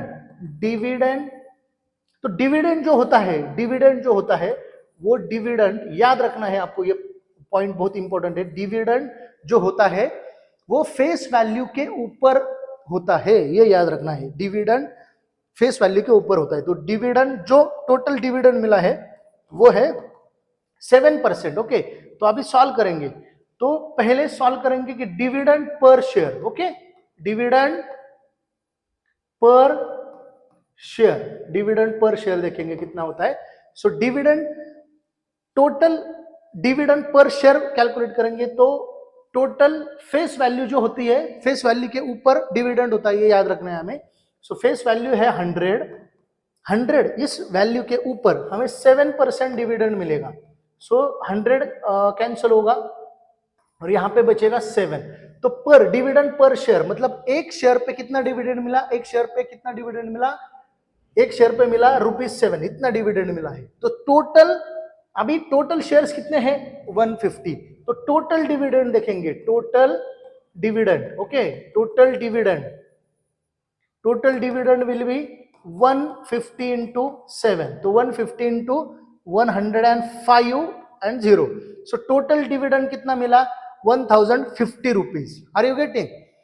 सो total dividend कितना मिला है 1050 rupees. This is the total dividend. Okay, अभी total investment देखेंगे कितना है। ओके, हमें यहाँ पे फाइंड क्या करना है, find the rate of return on his investment. तो टोटल इन्वेस्टमेंट भी पता होना चाहिए। सो टोटल इन्वेस्टमेंट कितना आएगा, टोटल इन्वेस्टमेंट। अभी मार्केट वैल्यू के बारे में सोचना पड़ेगा। तो मार्केट वैल्यू है 120 rupees, right. So 150 number of share है 150 एंड 120 रुपीज का एक शेयर है, तो मल्टीप्लाई करने के बाद मिलेगा हमें 180 मतलब 18,000। सो 18,000 रुपीज जो है that will be the total investment and our total dividend is 1050 and we have to find the rate of return on the investment, means we have to find the in terms of percentage. So how to find that? So let us find the rate of return, total dividend. Okay, total dividend in rupees यहाँ पे लिखेंगे and total investment in rupees, total investment which is in terms of rupees. So यहाँ पे क्या हो जाएगा, total dividend कितना है अपना 1050 and total investment is 18,000 rupees into 100, क्योंकि परसेंटेज के फॉर्म में फाइंड करना है। सो यहाँ पे 0 कैंसिल होंगे सब, और 18 से अगर 105 को डिवाइड करते हैं हम, तो you will be getting approximately 5.83%, 5.8333 मिलेगा। So when we round it off that will be the 5.83%. So we can write here that the rate of return on his investment is approximately, you have to mention approximately 5.83 after dividing 105 by 18. okay, तो next question देखेंगे। Next question में हमें दिया गया है product मतलब multiplication, product of श्रद्धा's age 2 years ago and 3 years hence is 84, find her present age। तो यहाँ पे मैंने जैसे ऑलरेडी बोला है कि वर्ड प्रॉब्लम में आपको हर एक वर्ड के बारे में सोचना पड़ेगा। ओके, तो यहाँ पे दो इंपॉर्टेंट वर्ड्स है, एक तो है प्रोडक्ट, ओके, और दूसरा है 2 years ago एंड हेंस मतलब आफ्टर, हेंस मतलब होता है आफ्टर, एगो मतलब पहले। तो देखेंगे यहाँ पे हम पहले इक्वेशन फॉर्म करेंगे, उसके बाद सॉल्व करेंगे। So find her present age. So let us consider present age of Shraddha. Okay, present age of Shraddha, let us consider it is x years। Okay, so अभी कंसीडर करेंगे कि श्रद्धा का जो एज है वो 2 साल पहले कितना था। Okay, Shraddha's age 2 years ago, x minus 2, right, x minus 2 होगा ना। प्रेजेंट एज हमने कितना कंसीडर किया है x, प्रेजेंट एज कितना कंसीडर किया है x, तो 2 साल पहले कितना एज होगा, आज का जो एज है उससे -2 करेंगे। सो आज का एज है x, उससे 2 को माइनस किया, पहले 2 साल पहले का निकलना है। तो श्रद्धा's, अभी देखेंगे श्रद्धा's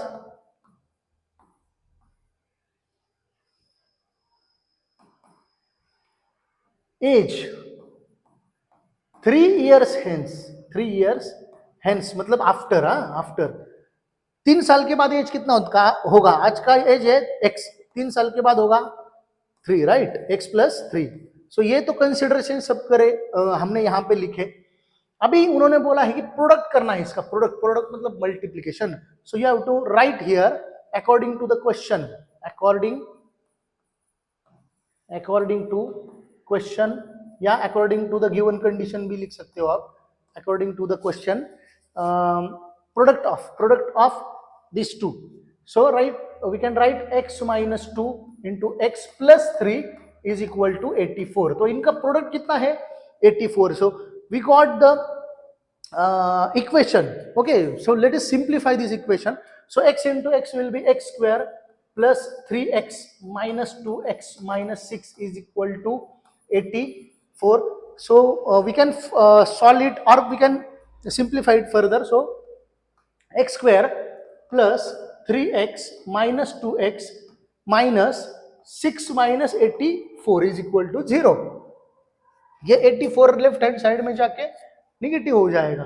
तो यहाँ पे इक्वेशन, फाइनल इक्वेशन बनेगा 3x minus 2x minus 90 is equal to 0 and x square 3x minus 2x will be x, right? So this is the final equation we got. This is the quadratic equation। so let us solve this quadratic equation। how to solve the quadratic equation? तो first and third term का multiplication करेंगे। First and third term का multiplication जब करते हैं हम, तो यहाँ पे मिलेगा -90x² एंड जो मिडल टर्म जो है दैट विल बी x चाहिए।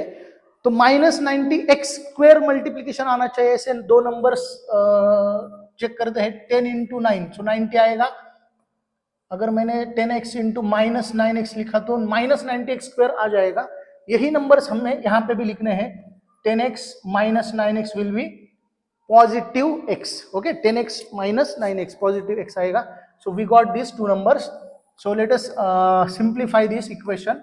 सो x² plus x minus 90 is equal to 0। अभी मिडिल टर्म स्प्लिट करेंगे। x² plus 10x minus 9x minus 90 is equal to 0, right. तो यहाँ पे कॉमन निकालेंगे, x कॉमन आएगा, क्या बचेगा? x + 10 आएगा। सो x + 10 एज इट इज लिखेंगे और बाद में सोचेंगे क्या कॉमन निकालना है। तो यहाँ पे -9 कॉमन हम ले सकते हैं। फिर से कॉमन आएगा x + 10 x - 9 is equal to 0। so I can write here that x + 10 is equal to 0 or x - 9 is equal to 0। so we got two values of x is equal to -10 and x is equal to 9। so we got two values here, but we have assumed that x means what? present age of श्रद्धा। तो हमें ये बात जरूरी है समझना कि जो edges होते हैं वो निगेटिव में नहीं आएंगे। सो लेट अस निग्लेक्ट, या निग्लेक्ट ऐसे लिखेंगे, neglect x is equal to -10 because we can write here, because you have to mention this line here, because the age is never in the negative। so let us consider, so therefore we have to consider x is equal to 9 and this is our final answer। and you have to write this answer in terms of statement because you have half mark for the statement. In the word problems you have to write your answer in the statement form। so find her present age। so present age of Shraddha is equal to 9 years। okay, so this was the correct answer। okay, I hope आपको समझ में आया होगा। Step by step आप सोचना है आपको। सबसे इंपॉर्टेंट बात यहाँ पे प्रेजेंट एज ऑफ द श्रद्धा, हमने जो x ईयर्स कंसीडर किया, उसके बाद श्रद्धा एज। यहाँ पे कंसेप्चुअली अगर देखा जाए तो यहाँ पे सिर्फ दो कंसेप्ट हमने अप्लाई या यूज किए, वो है 2 years एगो मतलब 2 साल पहले, एंड 3 years हेंस मतलब 3 साल के बाद, और उनका प्रोडक्ट किया मल्टीप्लीकेशन। बाकी का क्वाड्रेटिक इक्वेशन हमने सॉल्व किया। ओके, तो let us solve the next question which is last question from the question number 3b। which is solve the following simultaneous equations graphically. So we just have to solve this equation by using the graphical method. It is mentioned here we have to solve this equation by only graphical method, so don't solve it by any other method. Okay, so graphical method से solve करेंगे. Graphical method से अगर कोई भी simultaneous equation हमें solve करना होगा तो हमें टेबल बनाना है, तो टेबल बनाएंगे यहाँ पे. ओके, सो स्टार्ट करते हैं, यहाँ पे सॉल्व करेंगे पहले. So x plus y is equal to 6. This is equation number first. So let us find the value of y. So y will be x 6 minus x, right. हमने x को shift किया right hand side पे, तो मुझे जो मेरा y की value है वो मिलेगी मुझे x minus x, x 6 minus x, and in the second equation we will get minus y is equal to 4 minus x.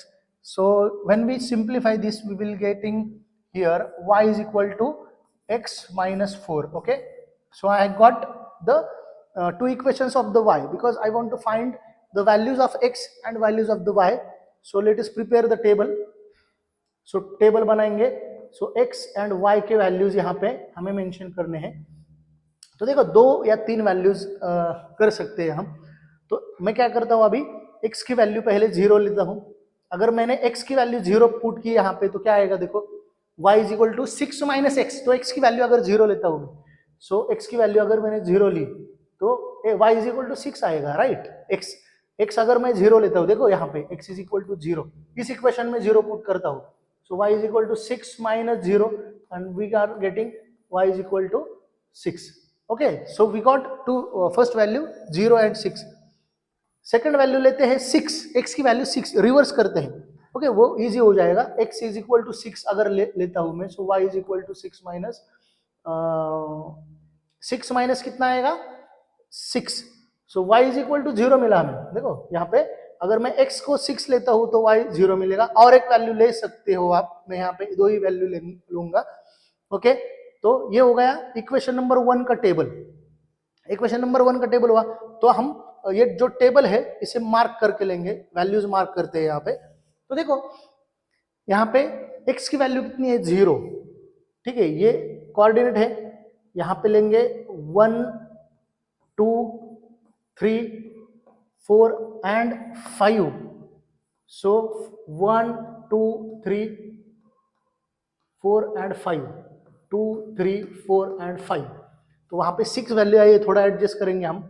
यहाँ पे -1 -2 -3 -4 and -5.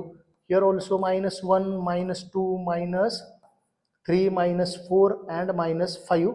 So first value जो है x is equal to 0 है, y is equal to, so x is equal to 0 यहाँ पे है and y is equal to 6. तो y is equal to 6 जो है यहाँ पे आएगी somewhere here. तो यहाँ पे अपनी फर्स्ट वैल्यू है. ओके, कौन सी है 0,6 and second value is 6,0. So x की वैल्यू 6 है, x की वैल्यू यहाँ पे आएगी 6. ओके, x की वैल्यू 6 आएगी. और नेक्स्ट वैल्यू अगर कैलकुलेट करते हैं हम, देखो यहाँ पे स्ट्रेट लाइन आनी चाहिए, स्ट्रेट लाइन आनी चाहिए. ओके, अगर आप बीच का एक मिडल नंबर भी लेते हो, सपोज अगर 3 नंबर्स लिए होते तो कहीं पे यहाँ पे और एक नंबर मिल जाता. और आप अगर इस लाइन को कनेक्ट करते हो स्केल से, परफेक्टली स्केल से कनेक्ट करते हो, तो इस तरीके से आपको एक लाइन मिलेगी. ओके, स्ट्रेट लाइन मिलनी चाहिए, स्ट्रेट लाइन ही मिलेगी. ओके, तो देखेंगे अभी इक्वेशन नंबर 2 सॉल्व करेंगे. इक्वेशन नंबर 2 जब सॉल्व करेंगे हम टेबल बनाएंगे इस तरीके से, जैसे पहले इक्वेशन का टेबल बनाया. x y 2 वैल्यूज लेंगे. x की वैल्यू लेंगे पहले, x इज इक्वल टू लेता हूं मैं 0 लेता हूं. So y is equal to 0 - 4. So we got y is equal to -4. तो अगर मैं x की वैल्यू 0 लेता हूं तो y मुझे -4 मिला. और x इज इक्वल टू 4 लेता हूं सपोज, तो y is equal to x -4. So y is equal to 0 - 4 -4. So y is equal to 0 आया. तो जब मैंने x4 लिया तो y मेरा 0 आया. तो ये वैल्यू पुट करेंगे, ये वैल्यू. तो यहाँ पे वैल्यूज पुट करेंगे, हमें 2 वैल्यूज मिले हैं. x इज इक्वल टू 0 मिला है y is equal to -4, so x is equal to 0 यहाँ पे होता है और y इज इक्वल टू -4, तो y -4 है तो यहाँ पे आएगा y -4। ओके, तो यहाँ पे हमें एक पॉइंट मिला और सेकेंड पॉइंट विल बी 4,0, 4,0, तो यहाँ पे आएगा वो पॉइंट। अगर हम स्ट्रेट लाइन ड्रॉ करते हैं, लीनियर इक्वेशन मतलब ही होता है स्ट्रेट लाइन ग्राफ ही मिलेगा, नहीं मिला तो आपको समझना है कि आपका कैलकुलेशन मिस्टेक हुआ है। स्ट्रेट लाइन ही ग्राफ मिलने चाहिए और दोनों ग्राफ एक दूसरे को इंटरसेक्ट करने चाहिए। अगर मैं यहाँ से स्ट्रेट लाइन अगर ड्रॉ करता हूँ तो माई line will be passing through this point. Okay, तो जिस पॉइंट पे अपनी लाइन क्रॉस हो रही है तो आपको यहाँ पे इक्वेशन लिखना है लाइंस का। तो ये जो फर्स्ट लाइन जो थी अपनी x plus y is equal to 6 and second is x minus y is equal to 4। ये सेकेंड लाइन का, ये सेकेंड इक्वेशन का ग्राफ है। तो अपना जो इंटरसेक्टिंग पॉइंट जो है, इंटरसेक्टिंग पॉइंट अपना जो है वो यहाँ पे है।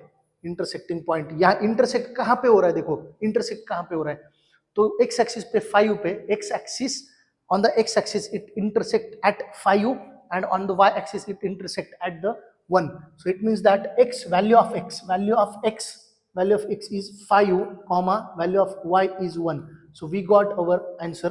so x is equal to, answer कितना आया, x is equal to how much, 5 and y is equal to 1, so this is the final answer। so you have to mention your scale here also, so scale on x axis, right, on x axis 1 centimeter is equal to 1 unit, and on the y axis also, on y axis 1 centimeter is equal to 1 unit, you have to mention the scale here also। so likewise you have to solve the simultaneous equation graphically। okay, I hope आपको समझ में आया होगा। हमने इस तरीके से question number B मतलब क्वेश्चन नंबर 3B कंप्लीट किया है। हमें सिर्फ, हमने सभी क्वेश्चन सॉल्व किए हैं, यहाँ पे हमें सिर्फ 2 ही क्वेश्चन सॉल्व करने थे, हमने चारों के चारों क्वेश्चन सॉल्व किए हैं। Let us move towards the question number 4। तो क्वेश्चन नंबर 4 में हमें 3 क्वेश्चन दिए हुए होते हैं। तो out of the 3 questions we just have to solve only 2 questions। okay, we have to attempt only 2 questions. Okay, 2 question हमें अटेम्प्ट करने हैं। एक क्वेश्चन 4 मार्क का है, तो याद होगा आपको, मैंने बताया है ऑलरेडी। फर्स्ट क्वेश्चन 1 मार्क को, सेकंड क्वेश्चन 2 मार्क को, थर्ड क्वेश्चन 3 मार्क को, and fourth question is for the 4 mark, and last question which is question number 5 is for the 3 marks. Okay, so let us solve the question number 4। in that our first question is, in agriculture field the ratio of salary of skilled and unskilled workers is 5:4, total salary of one day of both of them is rupees 900, find daily wages of skilled and unskilled workers। so let us consider the wages of skilled workers, okay, workers, wages of skilled workers rupees x। okay, wage, per day wage, we are considering the wages of skilled worker per day, okay, on one day। okay, the wages of unskilled workers is equal to rupees y। तो ये दोनों हमने consider किए। अभी यहाँ पे उन्होंने दिया है टोटल सैलरी, वेज मतलब ये सैलरी होता है, the total salary of one day of the both of them, दोनों का एडिशन अगर किया, दोनों के वेजेस का एडिशन अगर किया तो वो होगा 900। So according to the first condition you have to write here, according to the first condition our wages are, total wages x plus y is equal to 900, so we got our first equation according to the first condition। so this is according to the first condition, and according to the second condition is that the ratio of salary of skilled and unskilled workers। so ratio how कैसे लिखते हैं, ratio कैसे लिखते हैं, numerator by denominator. So numerator में लिखेंगे, यहाँ पे उन्होंने दिया स्किल्ड एंड अनस्किल्ड, तो स्किल न्यूमरेटर में आएगा। सो स्किल्ड एंड अनस्किल्ड का जो रेशो है वेजेस का x बाय y वो कितना है, 5:4 है। कितना है, 5 is to 4. So we can write 5 by 4. I can find here the simplified form, or I can find the value of x here. So let us cross multiply this. This will be 4x is equal to 5y, and I can find the value of x here, 5y by 4. How much? 5y by 4. So we got our x here. So we are uh, solving this question, this simultaneous equation by the substitution method, right? You can solve this question, you can solve this question by any method. Don't try graphical method here because it will be time consuming. So solve it by over substitution method और elimination method. सो यहाँ पे cross multiply करके हमें x की value मिली, ये put करेंगे equation number 1 में. बहुत इजी है. तो दिस इज इक्वेशन नंबर 2. और we can say that we can make the equation also. So we directly just put this value of x into the equation number 1. So let us put this x is equal to, so this is the equation, x plus y is equal to 900. So let us put x is equal to 5y by 4, right, plus y is equal to 900. तो यहाँ पे cross multiply करेंगे, 5y into 1 is 5y plus y into 4 is 4y divided by 4 into 1 is 4 is equal to 900. 5y plus 4y is 9y by 4 is equal to 900. So ये 4 यहाँ पे जाके multiply होगा,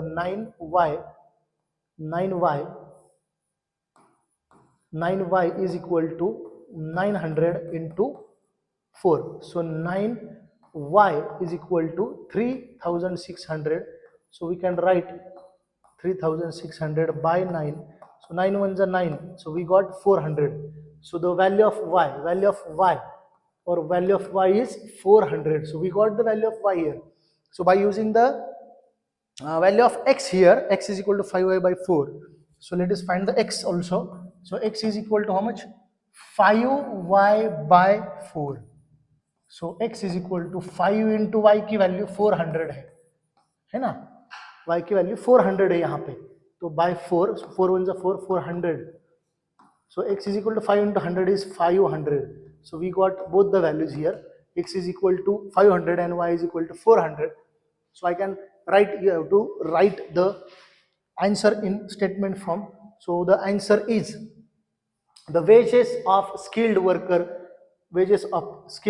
is rupees 500 and wages of unskilled worker is rupees 400. तो skilled worker मतलब जिसे ज्यादा salary है, पर डे की सैलरी ज्यादा है. स्किल्ड वर्कर हमने मेंशन किया था x है, तो x की वैल्यू कितनी है? 500. मतलब स्किल्ड वर्कर है तो उसकी वैल्यू, उसकी सैलरी ज्यादा है, 500 पर डे है. अनस्किल्ड जो वर्कर है उसकी सैलरी कम है, मतलब 400 रुपीज पर डे है. ओके, समझ में आया? तो क्वेश्चन नंबर 2 सॉल्व करेंगे. तो क्वेश्चन नंबर 2 में हमें प्रोबेबिलिटी का क्वेश्चन है. यहाँ पे 2 डाइस आर थ्रोन, 2 डाइस है वो थ्रो किए हैं. Find the probability of find following events. Event A, 3 event है, 3 इवेंट है अलग अलग. तो इवेंट ए है the sum of the numbers on the upper faces is at least 9. हाँ, एटलीस्ट 9 होने चाहिए सम. बी है the sum of the numbers on their upper faces divisible by 5. And event 3 है, इवेंट सी जो है वो है number on the upper face of the first die is greater than the number on the upper face of the second die. देखते हैं एक एक question, एक एक. पहले हम सैंपल स्पेस बनाएंगे. सो सैंपल स्पेस मतलब s की वैल्यू क्या क्या आएगी देखो. तो s की वैल्यू बहुत बड़ी आएगी इसकी, क्योंकि देखो हमें 2 डाई एट अ टाइम हमें थ्रो करने हैं ना, 2 डाई. तो 2 डाइज है, 2 डाइज. तो 2 डाइज अगर हम थ्रो करते हैं तो फर्स्ट डाई पे सपोज 1, फर्स्ट पे 1, सेकंड पे 1, फिर ये पूरा सीरीज कंप्लीट करके लेना पड़ेगा. ओके, 1 3 1 4 1 5 1 6, इस तरीके से हमें कंप्लीट करना है.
सो यहाँ पे हमने पूरा सैंपल स्पेस अपना कंप्लीट किया है.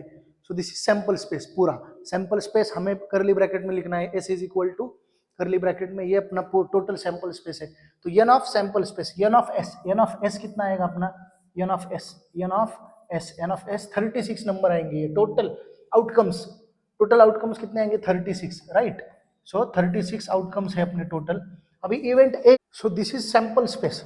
एन ऑफ एस मिला हमें, एन ऑफ एस है 36. तो टोटल ये जो आउटकम है, टोटल आउटकम, ये सैंपल स्पेस बोलेंगे, टोटल आउटकम 36 आएंगे. तो इवेंट ए देखते हैं. इवेंट ए में हमें बोला गया है कि the sum of the numbers on the upper face कितना होना चाहिए, एटलीस्ट 9, कम से कम जो सम है वो 9 होनी चाहिए. 9 से ज्यादा भी चलेगी. तो स्टार्ट कहां से होती है, सम ऑफ 9, तो यहां से स्टार्ट होगी. सम ऑफ 9 जो है वो स्टार्ट करेंगे यहां से. देखो फर्स्ट 1 यहां से, मतलब 9 चलेगी ना. 3 6 9 आता है. 4 5 4 6, उसके बाद 4 5 5 5 5 6, then this is 6 4, this is 6 4, right. So 6 4 भी चलने वाला है. 6 4 10 है ना, ये चलेगा. तो टोटल कितने, 1 2 3 4 5 6 7 8 9 और एक 10. ओके, 6 3 भी आएगा ना.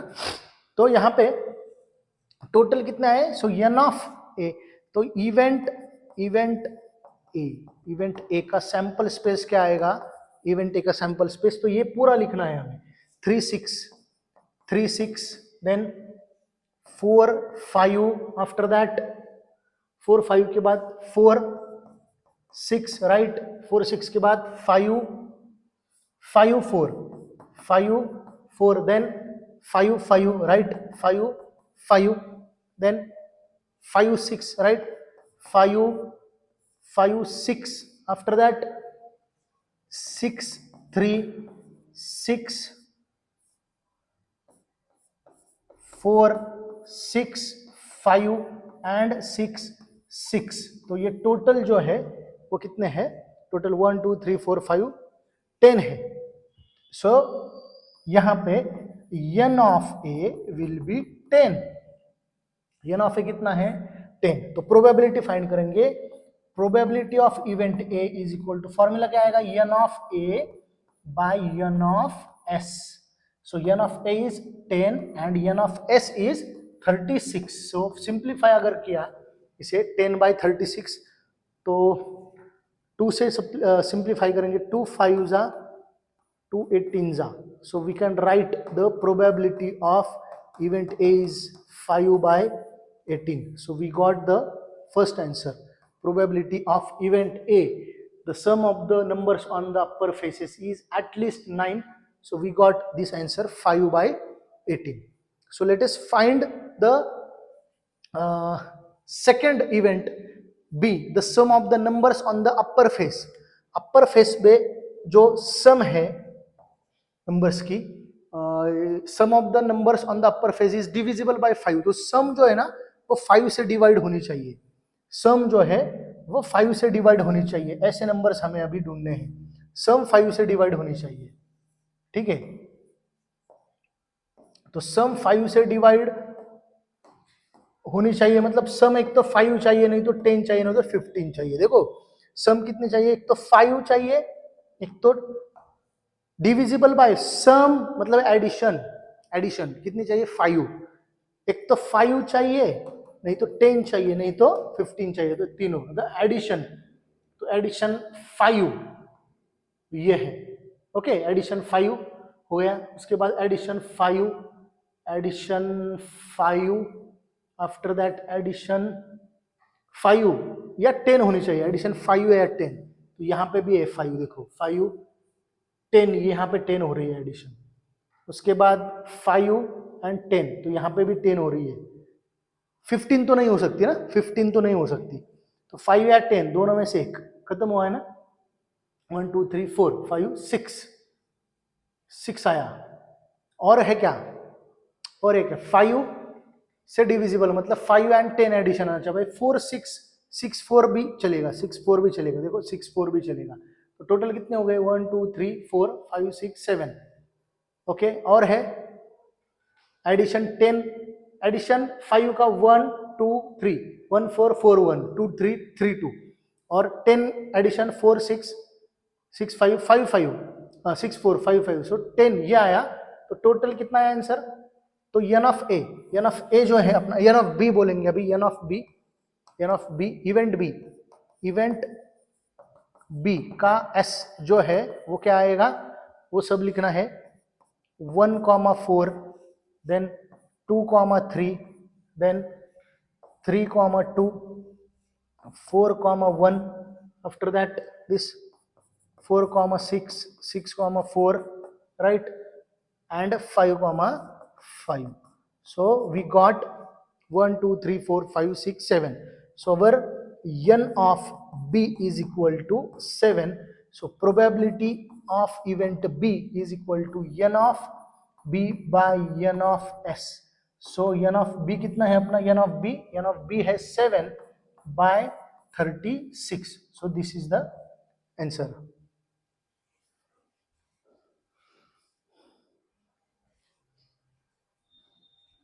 तो अभी इवेंट सी देखेंगे, इवेंट सी। तो सी इवेंट जो है वो सॉल्व करेंगे अभी, सी इवेंट सॉल्व करेंगे।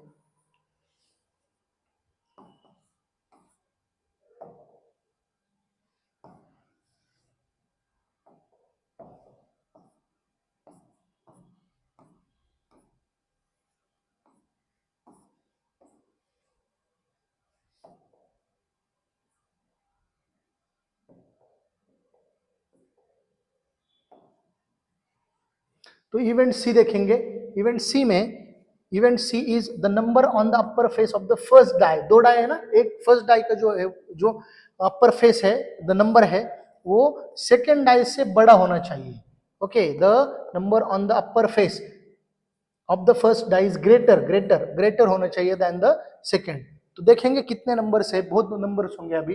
तो सेकेंड डाई का नंबर छोटा चाहिए, फर्स्ट डाई का बड़ा चाहिए। तो फर्स्ट डाई का बड़ा यहाँ से स्टार्ट होता है, देखो फर्स्ट डाई का बड़ा है यहाँ पे, उसके बाद फर्स्ट डाई का बड़ा ये नहीं है, फर्स्ट डाई का बड़ा यहाँ पे है, यहाँ पे है, देन फर्स्ट डाई का बड़ा यहाँ पे दिस 1 2 3 4, देन ये पूरे आएंगे, ये सब बड़े हैं ना 5 तक, ये सब बड़े। तो 1 2 3 4 5 6 7 8 9 10 एंड ये 5 15 आए।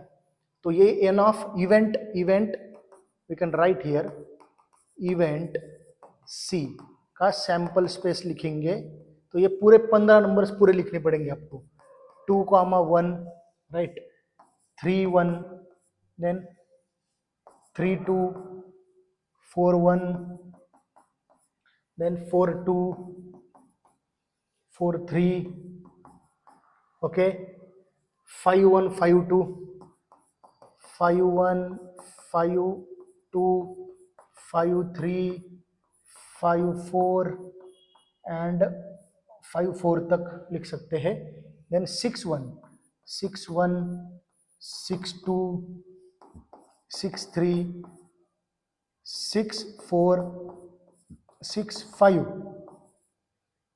1 2 3 4 5 6 7 8 9 10 11 12 13 14 15।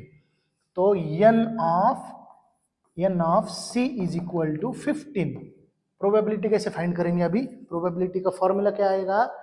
n p of c is equal to n of c by n of s। So n of c is 15 and n of s this is 36।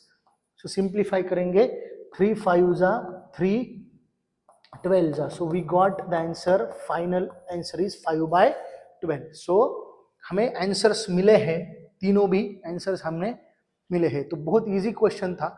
तो आपका इसमें सिर्फ क्वेश्चन को ठीक से रीड करना है, क्वेश्चन को ठीक से रीड करके आपको समझना है, उसके बाद आपको समझ में आएगा कि एक्चुअली क्या पूछा है और क्या दिया है। ओके, अभी सो क्वेश्चन नंबर 4 का थर्ड क्वेश्चन सॉल्व करते हैं। यहाँ पे in the following frequency distribution table ages of 300 patients, तो टोटल नंबर ऑफ पेशेंट्स है 300, उनके एजेस यहाँ पे दी गए हैं। तो यहाँ पे number of patients in hospital is given. तो एजेस इन ईयर्स यहाँ पे फर्स्ट कॉलम में है और नंबर ऑफ पेशेंट्स दिए हैं, मतलब ये फ्रीक्वेंसी है, राइट।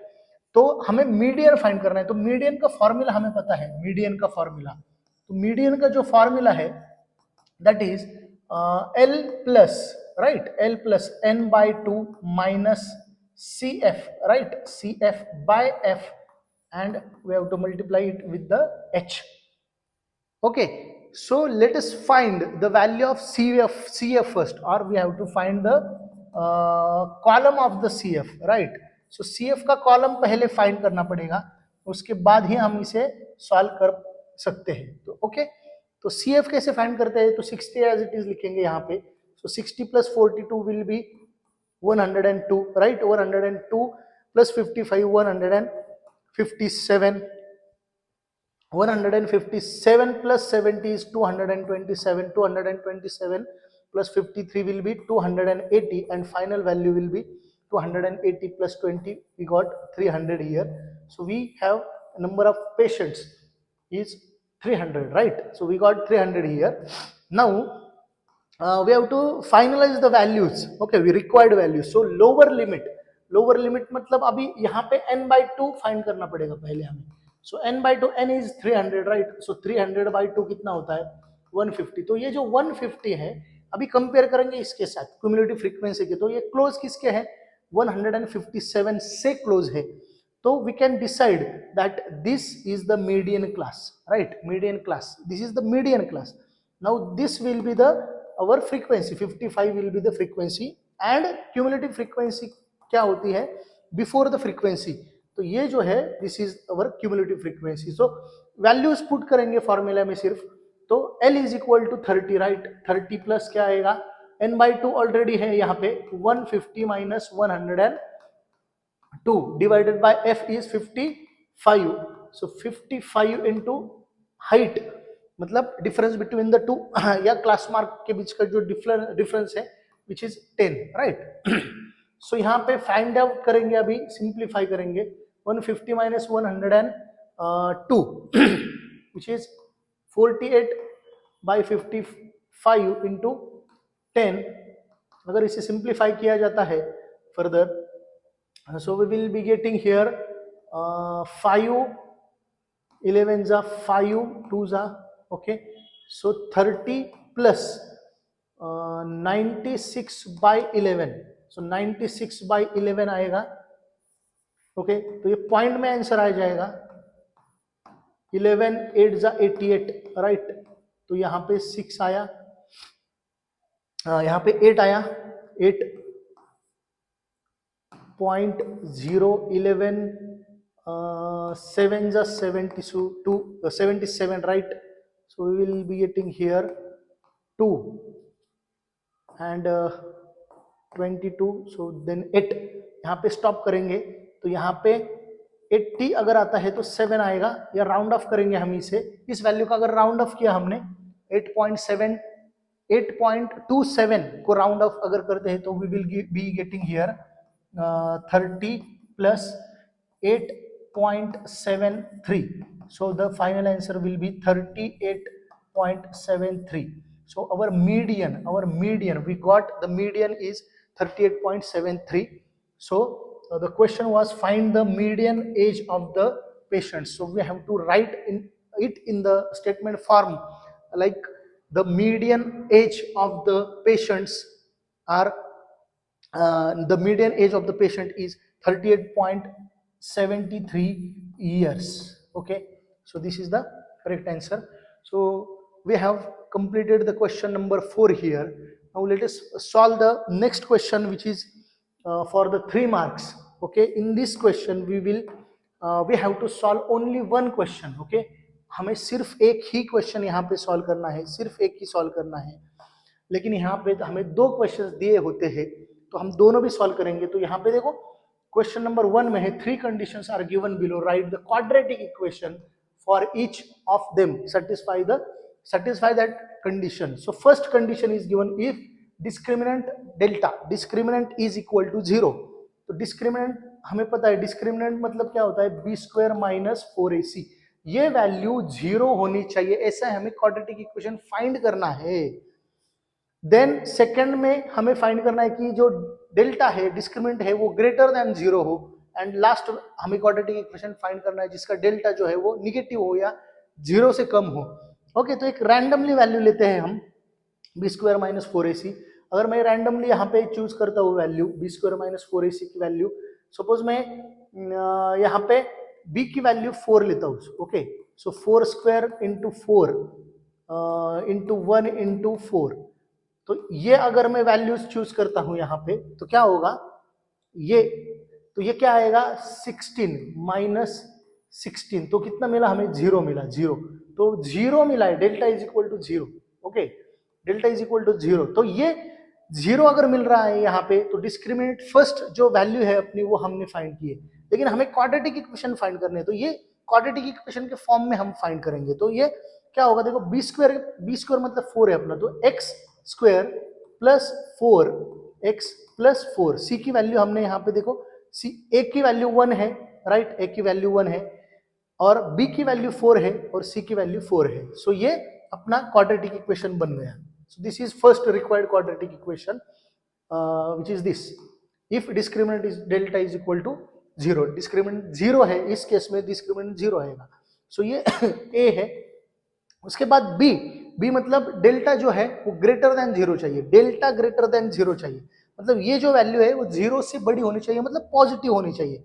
अगर हमें ये पॉजिटिव वैल्यू चाहिए तो हम इस इक्वेशन में सिर्फ अगर हमने ये जो c है, ये c की वैल्यू अगर छोटी लेते हैं हम, छोटी मतलब इससे छोटे, अगर सपोज मैंने 3 ली वैल्यू, तो ये क्या बन जाएगा 16 माइनस 12 बन जाएगा और यहाँ पे मुझे मिलेगा 4 which is greater than 0, right, positive value है मतलब ग्रेटर देन 0 है, तो मुझे सिर्फ यहाँ पे ये चेंज करना पड़ेगा। तो मेरा जो इक्वेशन बनेगा सेकंड इक्वेशन, ओके, तो नया लिंक फिर से लिखते हैं, तो ये सेकंड बी जो इक्वेशन होगा मेरा x square plus 4x plus 3 is equal to 0। So ये मेरा सेकंड है डिस्क्रिमिनेंट कि ये जो पॉजिटिव वैल्यू आती है, और लास्ट में यही पे चेंजेस करेंगे।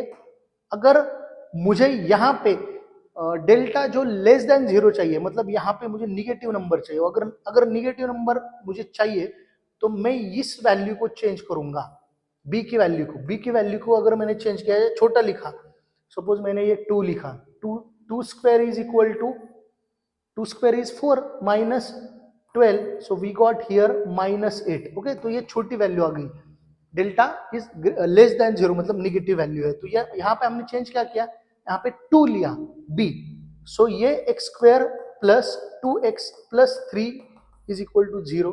तो these are 3 required quadratic equations for each of them and we have satisfied this condition. So delta first case में delta is equal to अपना 0 आया, second case में delta greater than 0 आया, and last में delta अपना discriminant जो है वो less than 0 आया। Okay, so these are the 3 required equations.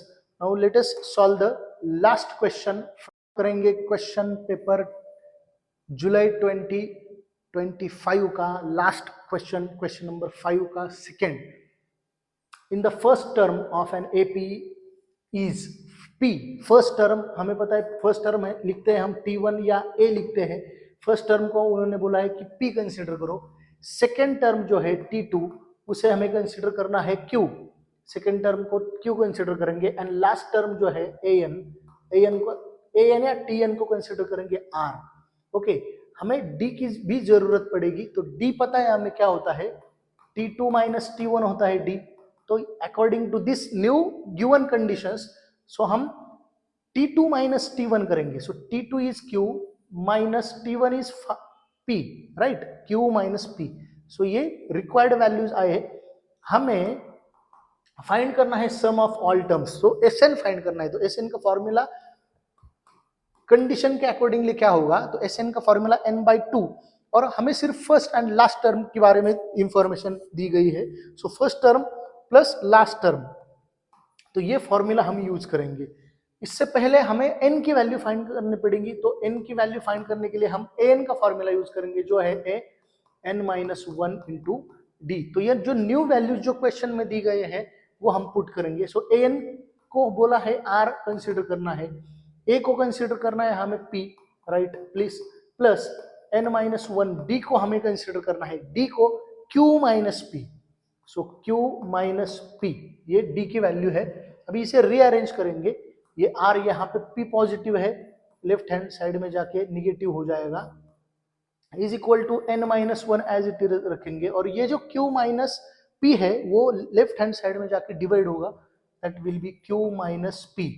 Okay, अभी ये जो -1 है वो लेफ्ट हैंड साइड में लेके जाएंगे, r minus p by q minus p plus 1, so we got the value of n here, so we just have to put this value into this equation and we will be having our final answer। okay, तो Sn के फॉर्मूले में हम values put करेंगे n/2 a plus an, so n है, ये पूरा n है पूरा, सो r minus p divided by q minus p plus 1, right, divided by 2 into a मतलब p है अपना, p प्लस an मतलब क्या है, r है, राइट।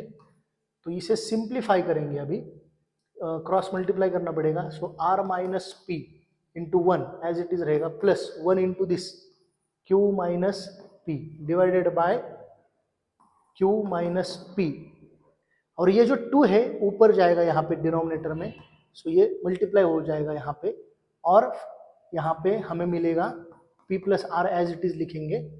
तो यहाँ पे देखो सिंप्लीफिकेशन करेंगे, लास्ट स्टेप में अभी आंसर आ जाएगा हमें। तो ये r प्लस क्यू, देखो यहाँ पे क्या पूछा है, यहाँ पे क्या है, p प्लस आर, ये जो है टर्म, ये जो टर्म है p प्लस आर, तो ये एज इट इज हमें मिली है, तो ये लिखेंगे पहले p प्लस आर, ये एज इट इज मैंने लिखा। ओके, अभी सेकेंड टर्म जो है, सेकेंड टर्म में मुझे q प्लस आर चाहिए, तो ये q है यहाँ पे, राइट, प्लस r भी है यहाँ पे। अभी -2p कहां से आएगा, तो minus p will be -2p, right, divided by क्या है, 2q माइनस p, तो आया है 2q minus p, 2q minus p, तो हमने ये प्रूव किया। सो अवर Sn, so we can write here our Sn is equal to this, so we have proved this।